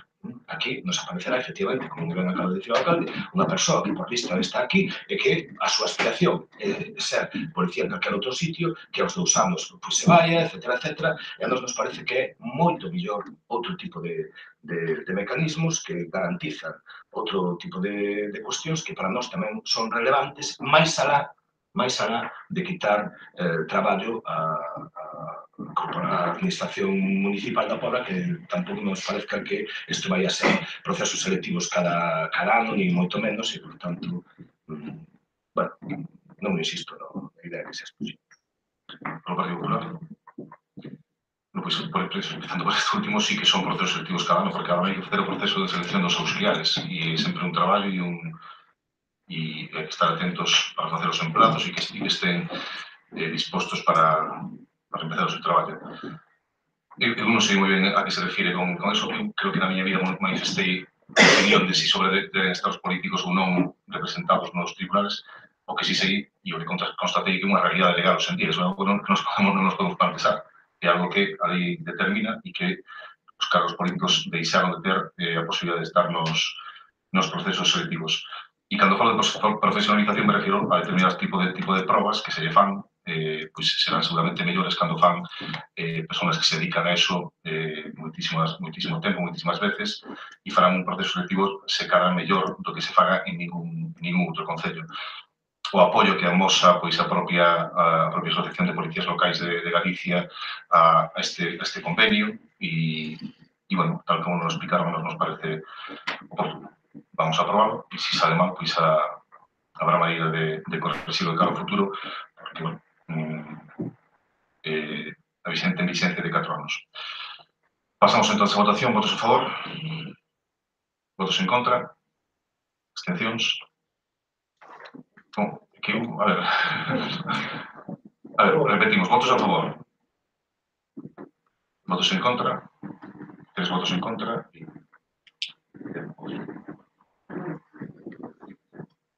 Pasamos ao punto número 6 do orden do día, que é unha moción do Grupo Municipal do PSOE relativa á revalorización das pensións. Ten a palabra a Roseila.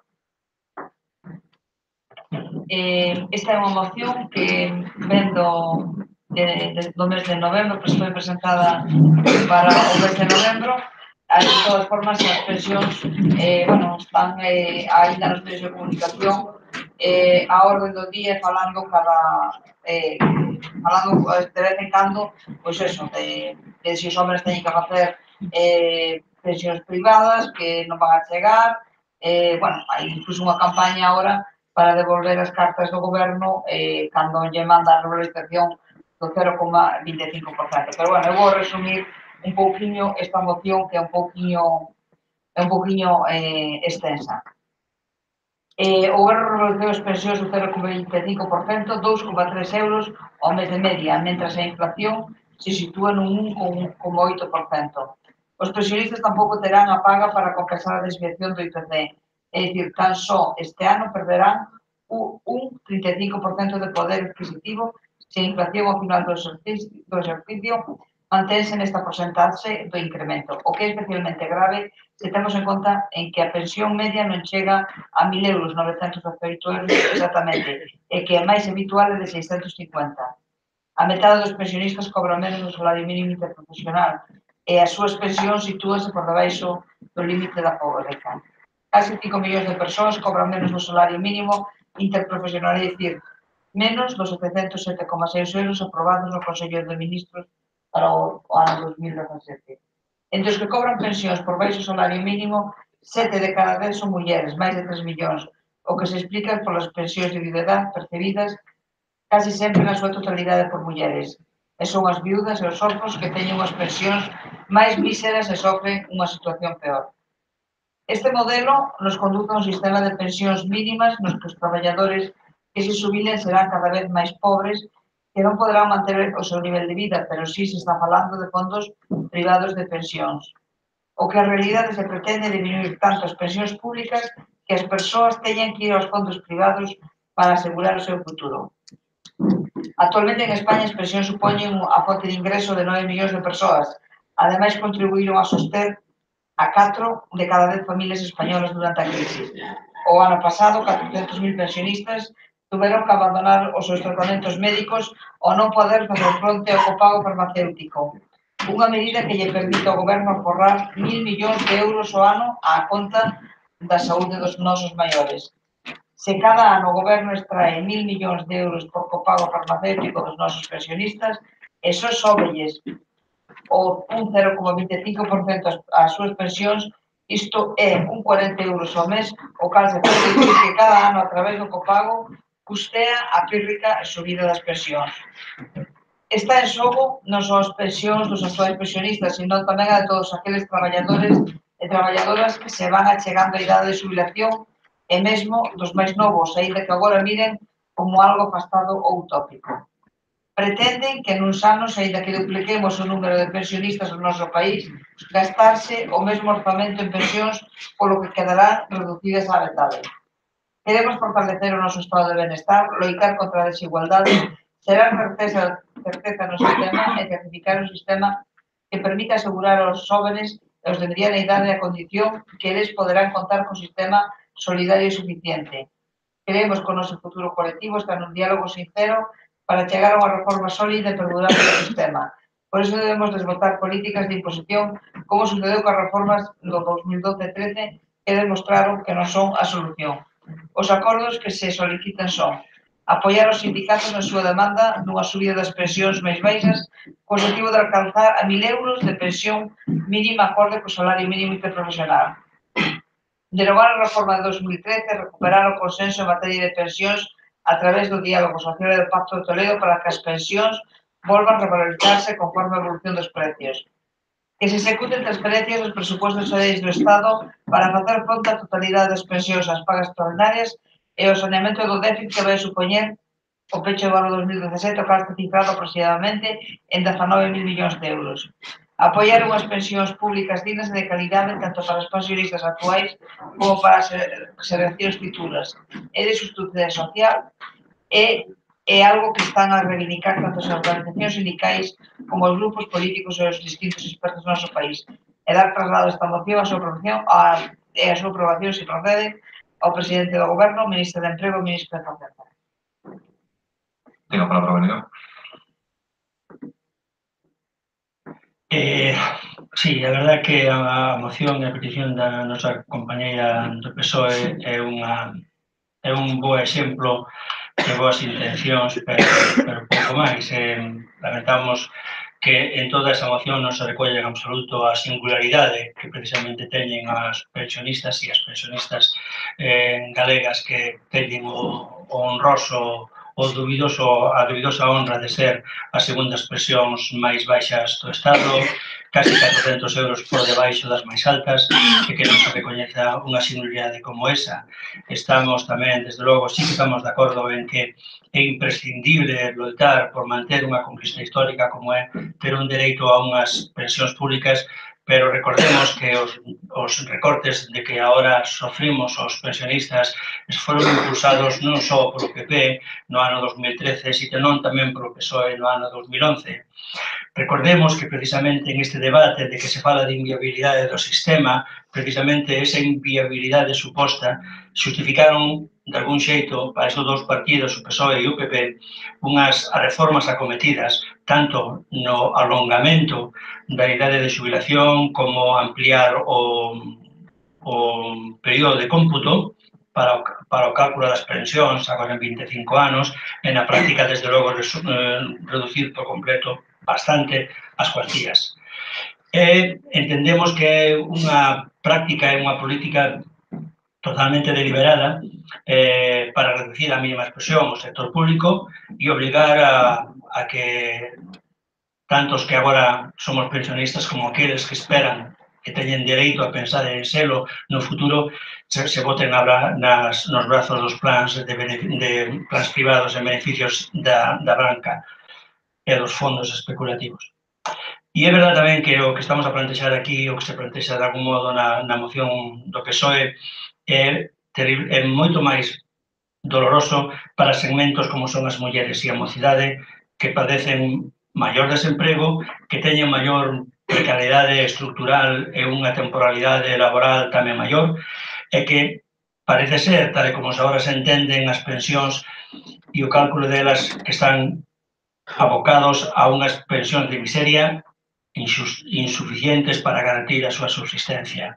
E quero recordar aos aquí presentes, aos concelleiros e aos que nos escoitan, que hai un artigo na Constitución española, o artigo 50, que tamén di que debe garantizar, di que os poderes públicos garantirán mediante pensións adecuadas e periódicamente actualizadas o nivel de existencia e subsistencia da xente xubilada, que tampouco eso se respecta ni se reclama.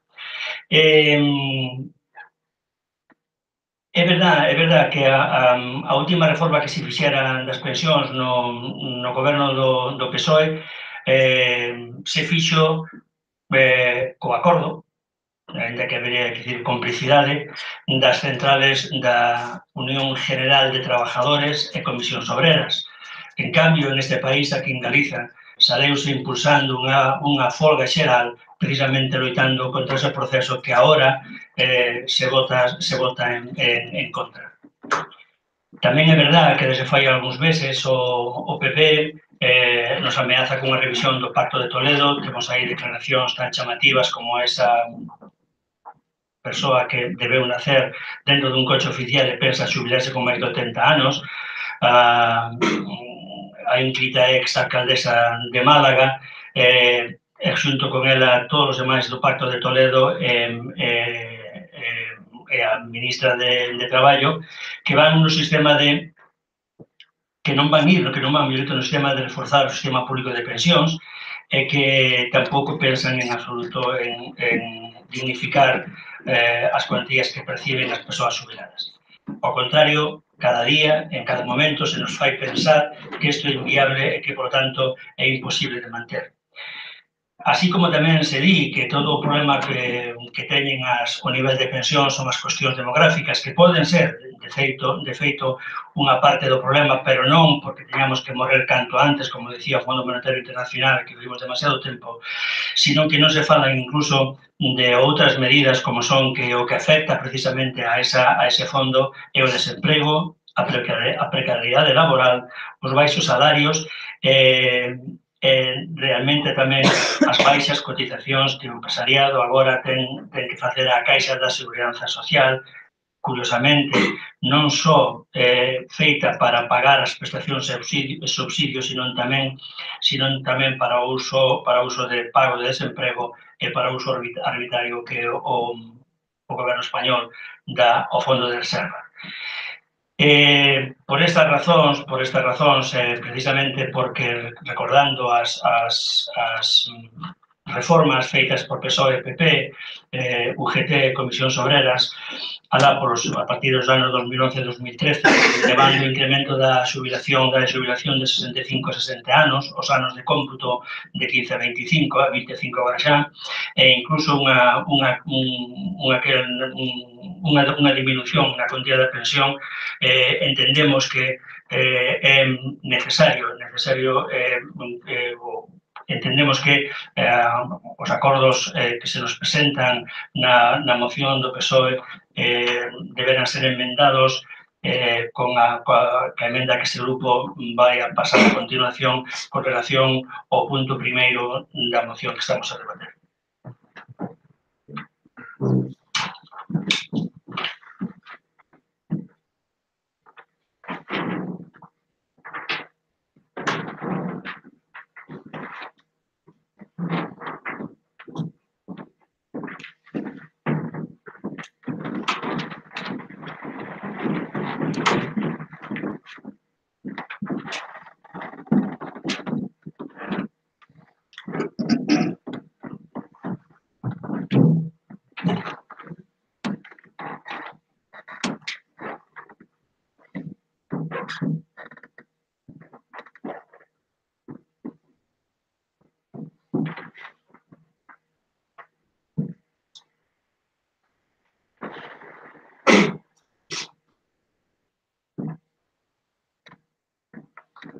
De sustitución.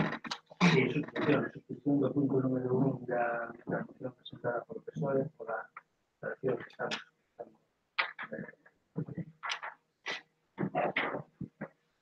Creo que se toma.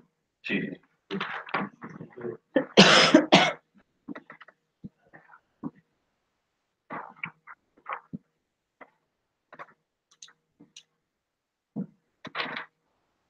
Continuamos. No, bueno, sí, o BNG remata esta primeira intervención precisamente presentando esta emenda, desde logo lamentando a escasa presenza que os problemas particulares propios da clase pensionista galega ten na moción presentada. O goberno ten a palabra a señor portavoz. Bueno, vivimos nun país donde o número de traballadores pobres aumenta casi en 3 millóns de persoas nos últimos 7 anos.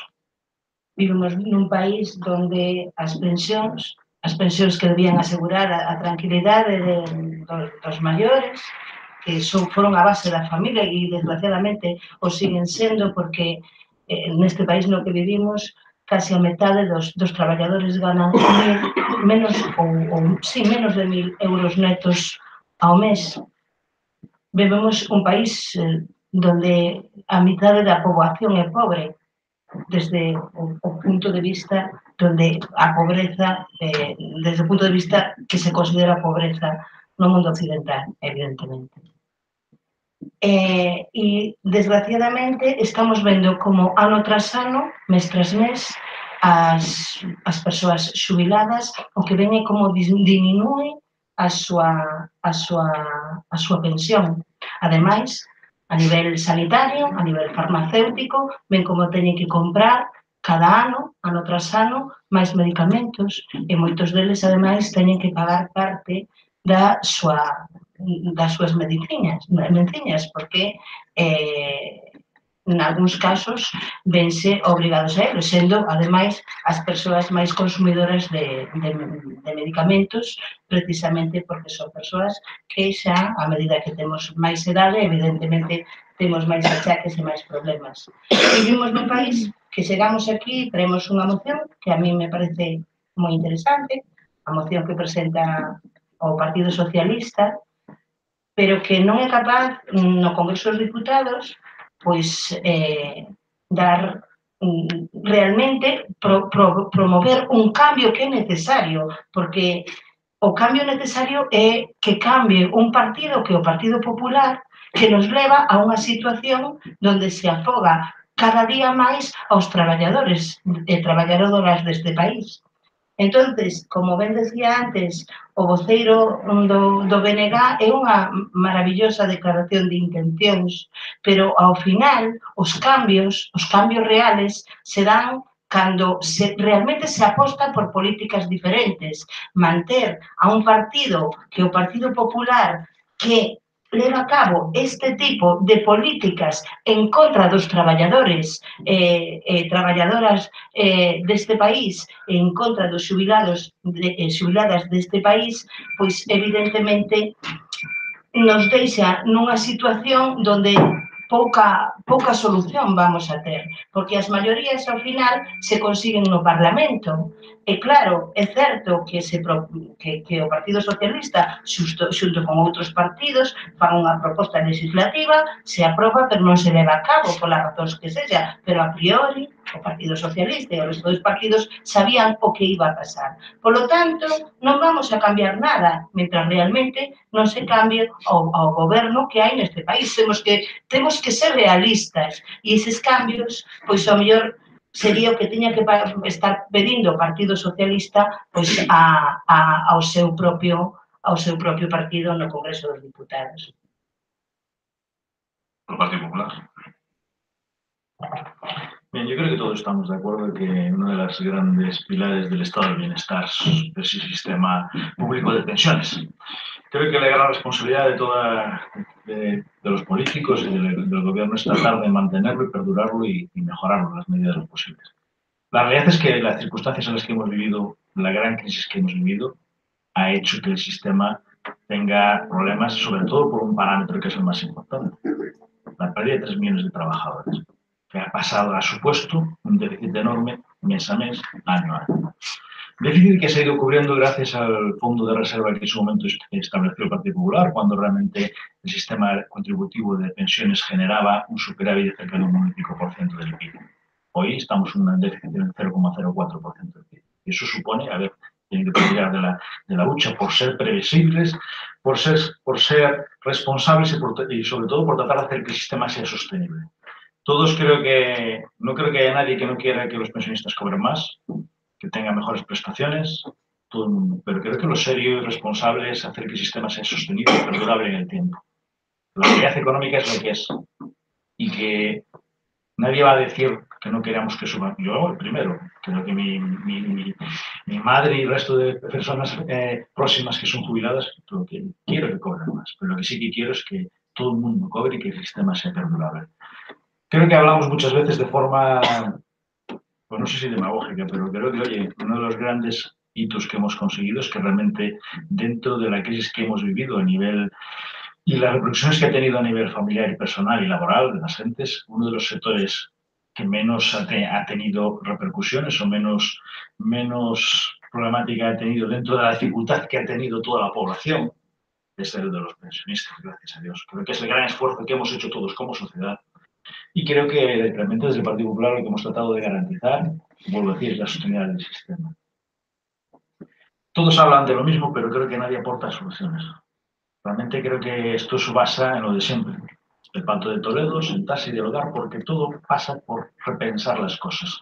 Porque las circunstancias del sistema de pensiones de cuando se estableció, la vida social cambia. Gracias a Dios, cada vez hay más gente pensionista. Gracias a Dios, cada vez la media de vida es mayor, lo que lleva a más gastos. Lo que hay que buscar fuentes de ingresos.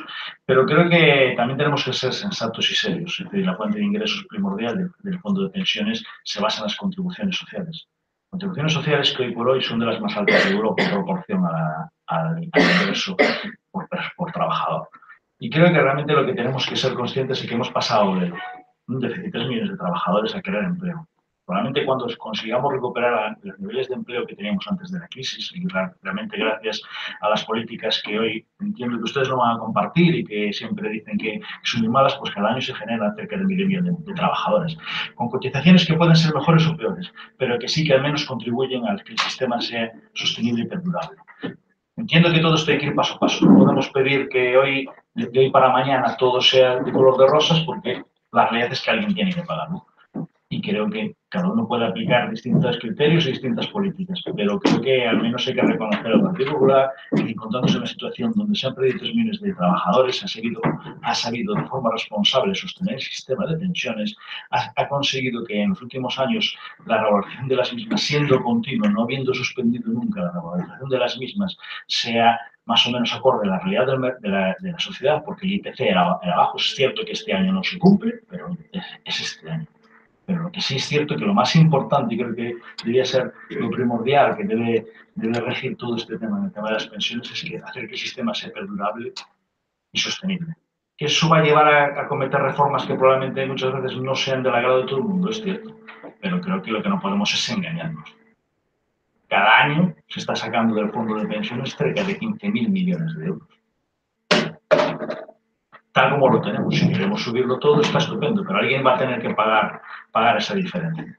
Después podemos discrepar de dónde sacamos el dinero, de dónde se saca y de tal, pero creo que lo que tenemos que hacer es, primero, valorar lo que tenemos, ser responsables simplemente. Tenemos un gran sistema de pensiones.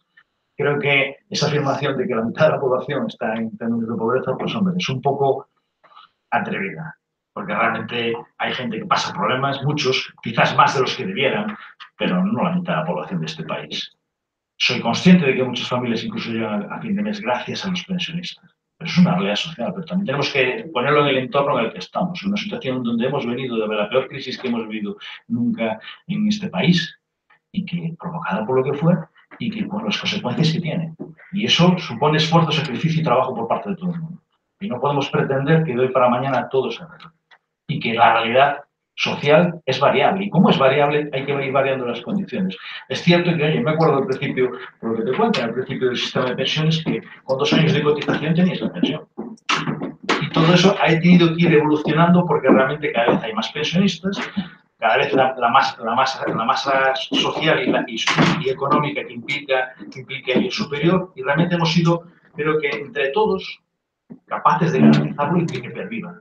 Creo que es lo que debemos hacer, no ir a temas fáciles, populistas de, oye, queremos todos que suba la pensión. ¿Quién no quiere que suba la pensión? ¿Quién no quiere que suban los sueldos? ¿Quién no quiere que suban las cotizaciones? Todo el mundo quiere. Todo el mundo quiere que sus vecinos, yo el primero, vivan mejor. Bueno, tenemos que ser serios y sensatos, porque lo importante no es hacer las cosas de cualquier manera. Lo importante es que el sistema que hemos recibido de los que han estado trabajando y sobre todo durante muchos años sea perdurable para los que vamos a ir después. Quizás los que vamos después, yo creo que, oye, cada uno puede sacar su conclusión, pero es realmente cierto o muy probable que sea más complicado de lo que es hoy. Pero bueno, habrá que adoptar las medidas al respecto. Lo que no podemos es hacer posiciones fáciles, demagógicas, sin ningún sentido y sobre todo sin aportación económica. Alguien dirá, como propuestas del Partido Socialista, pues ponemos un impuesto, no, pues ponemos impuestos, pues hay que pagarlos. Claro, que sea, es decir, que podemos poner muchos impuestos y podemos no hacer una cosa y ponerla aquí. Es una política de cada uno y la forma de hacer las cosas de cada uno. Pero sí que creo que lo más importante es reconocer que tenemos un gran sistema de pensiones, que el gran problema que tenemos es por los 3 millones de parados que se han producido hace 10 años casi, y que hoy hemos conseguido cambiar esa tendencia. Pero es que cada vez que hemos conseguido cambiar hace 3 años, no nos engañemos. Hasta hace 3 años destruíamos empleo. De 3 años para aquí generamos empleo a unas cantidades que somos la envidia de muchas sociedades. Es cierto que muchos no son de la calidad que debían de ser, que la cotización, eso todo es cierto, pero llega un momento que lo que hay que escoger es si es mejor trabajar o estar quietos. Y a veces hay que hacer sacrificios, porque los han hecho los que nos han precedido siempre. Y nosotros tendremos que hacerlos para que los que vienen después nuestra tengan esa ventaja. Ahora, por eso creo que lo más importante es, primero, garantizar el sistema, hacerlo sostenible. Creo que es un tema de consenso, no es un tema de políticos, ni es un tema de demagogia, ni es un tema de principios políticos de nadie, sino que es un tema más serio que todo eso. Cuando seamos capaces de quizás superar todo eso, seremos capaces de hacer que el sistema siga perdurando igual que viene haciendo con generosidad por todas las partes, pero sobre todo con responsabilidad. Y eso es por lo que realmente nosotros seguimos estando en desacuerdo con la moción. Estamos de acuerdo en que todo tiene que mejorar, pero creo que la responsabilidad es hacer las cosas de forma responsable para que en el futuro todo se siga manteniendo y que las pensiones sigan subiendo y que todo el mundo, que haya, como hay hoy, gente que antes no recibía esa prestación y la tiene, gente que, oye, pueda incluso escoger los años de cotización para recibirla, porque hay muchos trabajadores que los últimos años han quedado sin trabajo y que sus mejores cotizaciones son las anteriores. Entonces tenemos que ir haciéndolo, pero siendo conscientes de que todo tiene un coste y tenemos que ser responsables en que lo que hagamos sea sostenible y se pueda pagar, para que el tema siga funcionando. ¿Tiene para el Partido Socialista? Bueno, coincido en que o sistema ten que ser perdurable e sostible. Por suposto, entre todos temos que conseguir pois negociando, poñendo novos impostos ou buscando os cartos bueno, de onde os expertos pois pensen que é a mellor solución. Tamén recordar que o Partido Popular estuvo hasta que casi acaba a hucha das pensións que deixou o goberno socialista, gracias a esa hucha, ¿no?, de Zapatero, pois se pagaron as pensións durante todos estes anos. Por outra parte, tamén contestarlle a voceira do equipo de goberno que para cambiar as políticas ten que cambiar o goberno do Partido Popular, pero tamén recordarlle que cando foi candidato Pedro Sánchez, Podemos votou que non. Votou que non, por eso non é presidente Pedro Sánchez.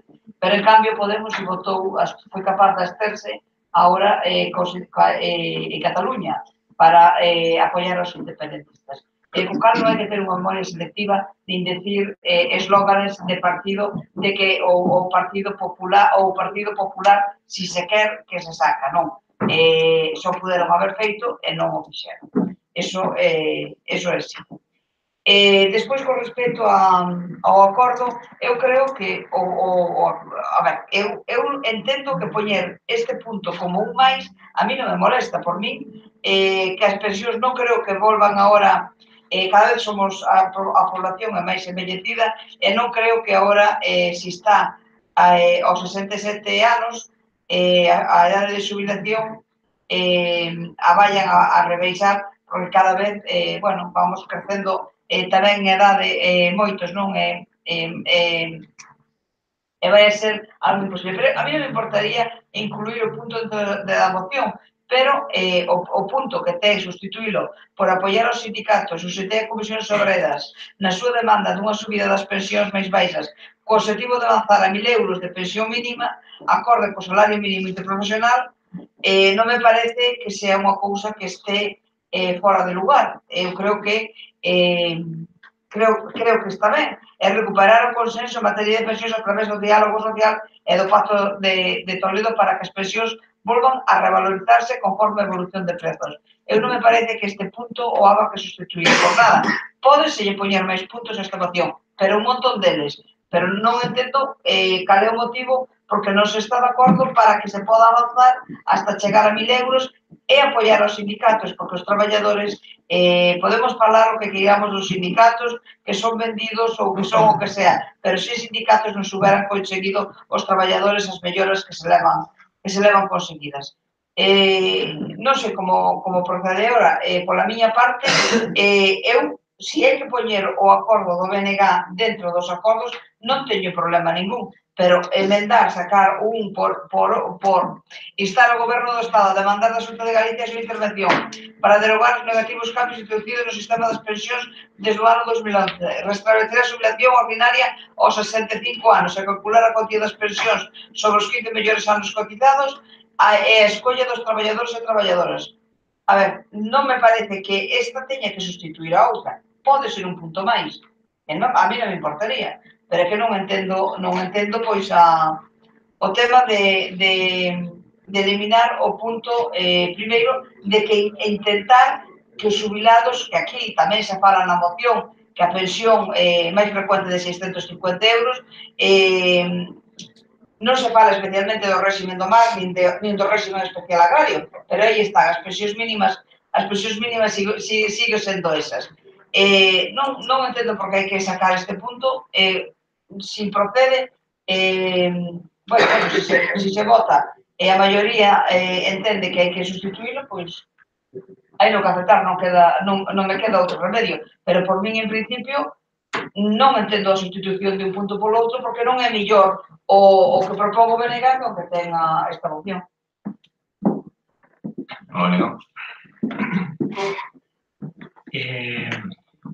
Vou primeiro a contestar sobre a moción no seu completo, despois contestarei á conselleira do PSOE. É cuestión que se fale de demagoxia e que o faga o PP. É cuestión que se fale de demagoxia e que nos dé un sermón que nos acaba de dar o conselleiro, o portavoz do PP, vacío, sin absoluto nada de sustancia e cheo de demagoxia, de palabras baleiras, e sin aportar en absoluto pedindo que se aporten solucións se ele non aporta, desde logo, ninguna. Non sei, realmente non sei en que país vive nin con que xubilado se relaciona, pero aquí está un que lle podría contar máis dunha cousa. Usted di que todo mundo quere, que todo mundo querería, pero non é a cuestión de querer, especialmente por parte dos gobernantes, sino a cuestión é de facer. A cuestión é facer. A cuestión significa non decir que hai que manter a perdurabilidade do sistema, sino dar solucións para eso, ver de onde se sacan os fondos e onde se teñen que estar nos orzamentos do Estado ou non teñen que estar. Eso aí é onde temos que pedirlle aos gobernos e lle pedimos na forma máis práctica do mundo, segundo a moción do PSOE, poñendo cantidades fixas mínimas para as pensións mínimas. E non me diga que solamente este ano non subiron as pensións. As pensións levan sin actualizarse tanto tempo como o PP leva agora mismo mandando en Madrid. Co que usted di, tal e como usted plantea que está as cousas e a realidade que é la que é, dáme ganas de comenzar a miña intervención agora dicindo que pedindo tesurras polo sistema de pensións español, porque está, polo visto, é unha auténtica maravilla. Pois non o é, señor Durán, non o é en absoluto. Non garante en absoluto unhas pensións dignas para aquelas que os pagaron e, ademais, levan anos amenazando aos que esperan cobrarla no futuro por non cobrarla. Esos que están aí escoitándonos, que saiban que o van a ter moito máis complicado do que tuve eu para poder traballar 42 anos no mar, porque eles nin van a poder traballar 42 anos, nin van a ter pensións que lle axuden a estar no futuro. A pensión miña, non no meu caso, pero a pensión de moita xente como eu que pasou no mar ou nos seus traballos do día a día, cada un na súa profesión, axudaron e axudan ainda hoxe aos problemas desos desempregados, porque son os únicos cartos que chegan de forma mensual á casa, pero chegan porque se traballaron cuantos anos se puxeron os cartos. E o sistema de pensións que usted ainda está defendendo con todas as reivas que ten é inmensamente injusto. Aquí hai xente do mar que navegou toda a vida nos mismos barcos, nos mismos cargos que un señor que ahora vive en Euskadi, en Vizcaya, en en Áraba ou en Guipúzcoa, está cobrando 370 euros de promedio máis que o mismo traballador aquí que vive en Galiza. É injusto. E ademais, se siguen vaciando as huchas que se crearon durante un tempo non por Zapatero, sino por os aforros do povo español, e se sacrifican os aumentos, as actualizacións das pensións anuais, cando, en cambio, se rescatan autopistas, se rescatan bancos, e de 60.000 millóns de euros gastados na banca, se acepta que se recollan 20 ou 30 de volta. Eses son os problemas, pero digo máis, non é cuestión de que o diga un exaltado concelleiro ou militante ou votante de partidos que non son o PP.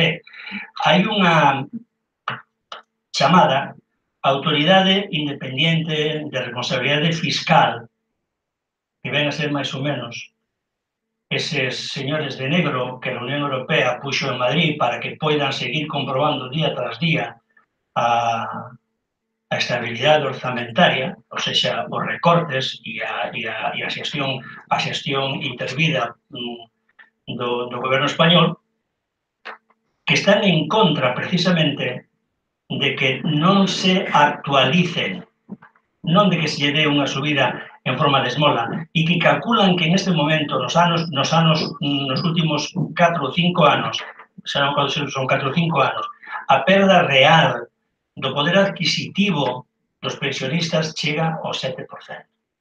O 7%. E é moi importante. É moi importante, primeiro, porque é un dereito conseguido e ganado a base de manifestacións, de traballos, de folgas. É moi importante porque é un traballo, é un diñeiro producido por un mismo para un mismo e que agora se lle nega. E é moi importante porque os cartos que está utilizando o goberno en outras parcelas abusa por completo de unha xente desarmada, no sentido de que non está organizada, de unha xente que sempre a que se lle cobran os recortes de sanidade, e esa xente a que despois sustenta en moitísimos casos e complementa sueldos de miseria baixos, de xornada partida, de sueldos por debaixo do salario mínimo interprofesional. Non, señor Durán, non é bo o sistema de pensións, é bo en si mesmo no concepto, pero o desenvolvemento que se está dando en estes días é totalmente deficiente. E non é unha cuestión simplemente de partido político, é unha cuestión de vivilo, Eu dielle a algúns rapaces, a rapazas, mozos e mozas, homes e mulleres novos de 20 e pico anos, que calculen canto tempo teñen ahora mesmo de vida laboral fixa e canto van extrapolando a ter no seu futuro e como van a poder garantir un tempo de benestar cando cheguen os anos que daquela lle queira poñer a usura dos gobernos correspondentes que lles toque vivir. Por lo tanto, insistimos, é un bo sistema, está moi mal levado, tería que estar, sí, dentro dos orzamentos do Estado.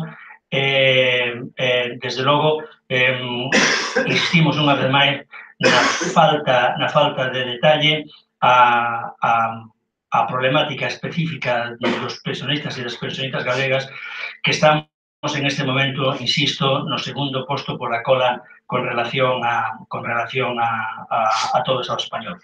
En canto á redacción da emenda e a petición de sustitución do punto número 1 é porque, vaya, falar únicamente de derogar a reforma de 2013, esquecendo a de 2011, apoiar aos sindicatos de UGT e Comisións Obreras que foron da man cos gobernos do PP e do PSOE, non nos parece que deberán estar nunha moción a aprobar en este Concello, e por eso que seguimos solicitando que a redacción, que o punto número 1 sexa sustituído pola redacción que nos presentamos.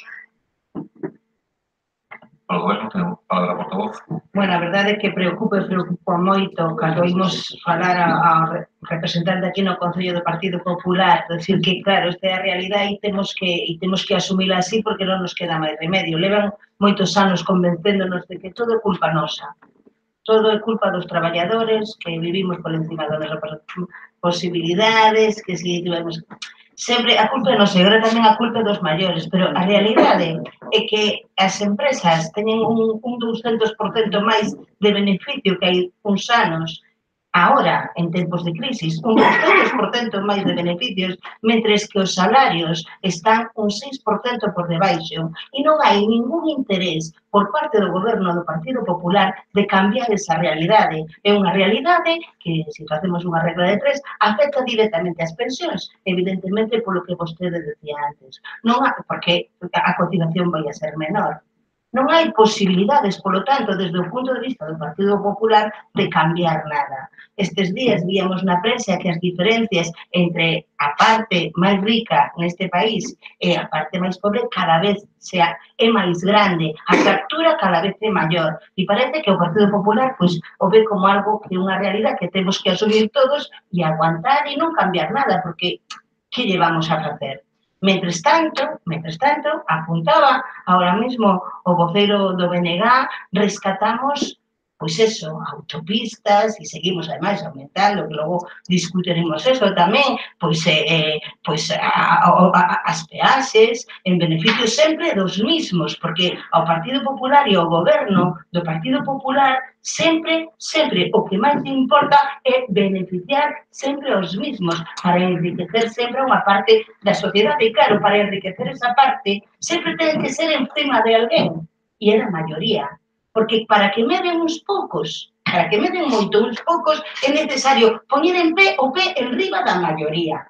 Claro, porque se botamos contas, 1 euro menos en 2 millóns de persoas son 2 millóns de euros. Fixadevos, solamente reducindo 1 euro en unha persoa, pois o empresario leva 2 millóns de euros. Poñéndonos nun caso evidentemente hipotético. Pois sí, facendo que a maioría, a xente, os máis desfavorecidos, a xente traballadora, cobre menos, gañe menos os poucos que gañan máis cada vez hai máis ricos. E parece demagoxia. É certo que costa crelo, costa moito crelo, a mí costame crelo, pero é que os datos son eses. Pero que máis aquí está falando que nos obligan a fondos de pensións privados. Pero que fondos de pensións privados? Pero con que? Con que vai comprar un traballador deste país un fondo de pensión privados? Quen? Con 1.000 euros al mes va a poder comprar un fondo de pensión privado? A que nos obligan? A vivir na pobreza. E que nos obligan, a maioría da xente deste país, a pensar que non podemos mellorar. Pero ademais nos quitan servicios. Ademais nos quitan todos os servicios. E que ademais privatizan a sanidade, nos suben a electricidade. Pero é que realmente, é que cando vostede, que sinto repetir, di que a realidade é así, temos que asumila, pide o corazón. Pero a donde vamos? É que é imprescindible que deixen de gobernar este país e que dean oportunidades a persoas que realmente creen que a forma de medrar un país é tirando pola maioría e apostando pola maioría, que a xente máis modesta, que ten sobre todo un gran valor, que é o recurso humano, o coñecemento, a xente que se ten que marchar e que non pode volver, porque non hai futuro. E é unha pena decirlo, pero isto o dimos datos. E escoitando vostede aquí, pois o que vemos é que non hai nada que facer. Haise que aguantar, e o que ven é peor. E o dixo así, e o que ven é peor. E temos que darnos conta que este é o mundo no que vivimos. Pois o partido, ou a asamblea, aquí o pertenzo, o que queremos é cambialo.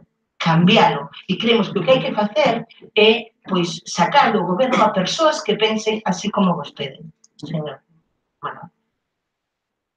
La palabra por favor, PP. Yo creo que siempre tiene una mala costumbre de poner en mi boca palabras que no digo. Pero bueno, las cosas están ahí. Yo no he dicho lo que usted dice. Yo creo que si alguien se preocupa por que el sistema cambie y mejore, creo que somos todos. Yo no personalizo ningún partido. Porque creo que todo el mundo, lo vuelvo a decir, creo que todo el mundo lo que pretende es que el sistema mejore, pero que hay que ser realistas. No soy conformista con el sistema y creo que el Partido Popular tampoco lo es, porque creo que el gran problema, volvemos al mismo tema, es generar puestos de trabajo. Creo que donde se han generado en los últimos 4 años el trabajador que se ha trabajado, los 3 millones que han pasado, que se han perdido desde 2007 al 2011, aún no hemos sido capaces de recuperarlos, pero llevamos recuperado 1 millón cada año. Las circunstancias que son, pero hemos tenido y hemos mejorado. Pero también es cierto, miren, que hemos pasado 8 millones y 800 de pensionistas a 9 millones y medio en 3 años. Creo que hemos hecho algo bien. Creo que hemos incrementado, se ha incrementado, mire, de 2011 a 2017 se ha incrementado de las nóminas mensuales un 22,27%, que yo creo que es un crecimiento. Pero bueno, los números son lo que dicen, ¿eh? Yo, oye, cada aquí podemos decir lo que queramos.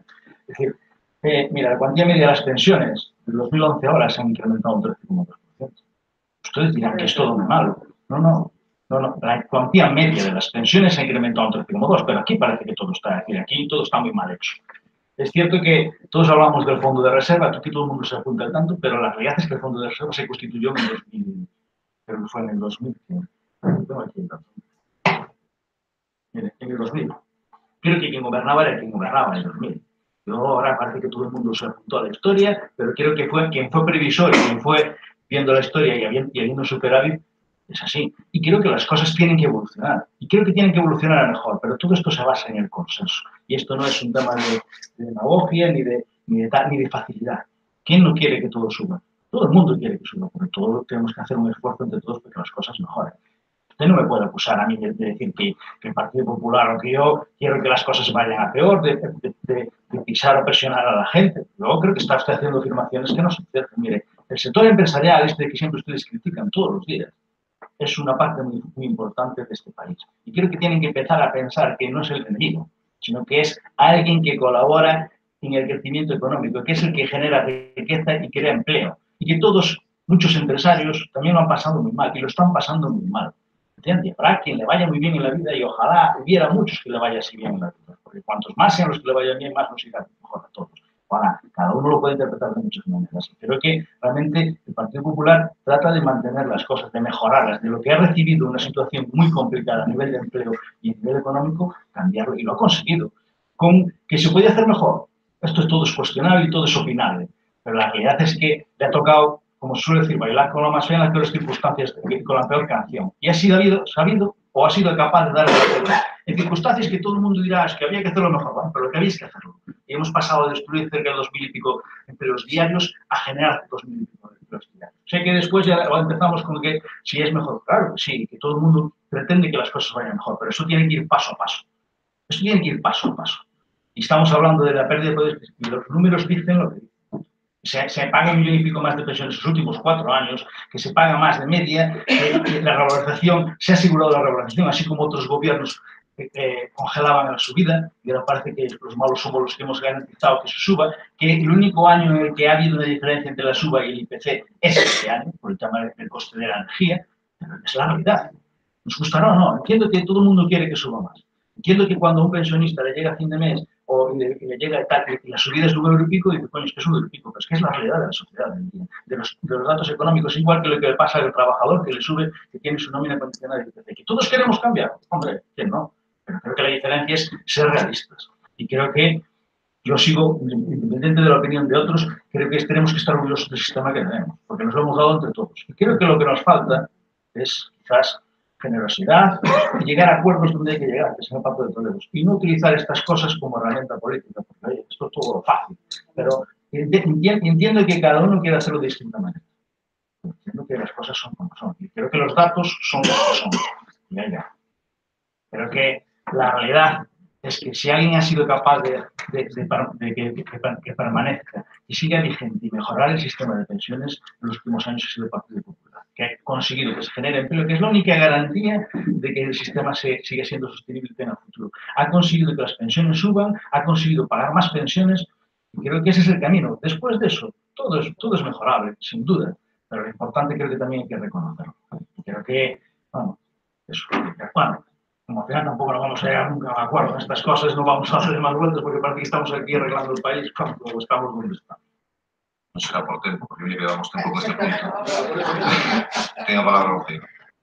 Bueno, eu dicirlle ao Partido Popular que sí que se genera empleo, pero empleo precario, coincidir ca voceira do equipo de goberno que, desde logo, cada vez hai máis brecha salarial, ou máis diferencia, non? Entre os ricos cada vez son máis ricos e os pobres cada vez son máis pobres. Os 500.000 empleos esos que se crean, pois son empleos que a xente ten que traballar, ter 4 empleos para poder chegar a final de mes, que senón non chega, non? E máis, con sueldos miserables, xa que, claro, 1.000 euros, como decía tamén a portavoz do goberno, agora xa é un sueldo, non? Antes era ridículo, cando era o tempo da burbuja, pero agora 1.000 euros quer decir que se gana bastante, que polo menos gana algo. Eu vou contar unha anécdota que me dicía un pensionista a mí. Un día, un pensionista que estuvo navegando, decíame, eu mantuve a miña familia con 4 fillos, e os meus fillos traballando eles, ele e a muller non ganan para manterse eles. Eso é certo, porque viven as familias e se dan conta. Polo resto, bueno, non vamos a arreglar moito dentro da obra, pero, bueno, polo menos eu vou por finalizado. Ben, vamos a votar entonces primeiro a inclusión da emenda. O sea, si se aproba a emenda e se sustituye, ou non, evidentemente. Votos a favor da inclusión da emenda. Votos en contra. Abstencións. Por tanto, non se inclúe a emenda e votamos a moción no seu conxunto. Votos a favor. Votos en contra. Abstencións. E apróbase con voto de maioría.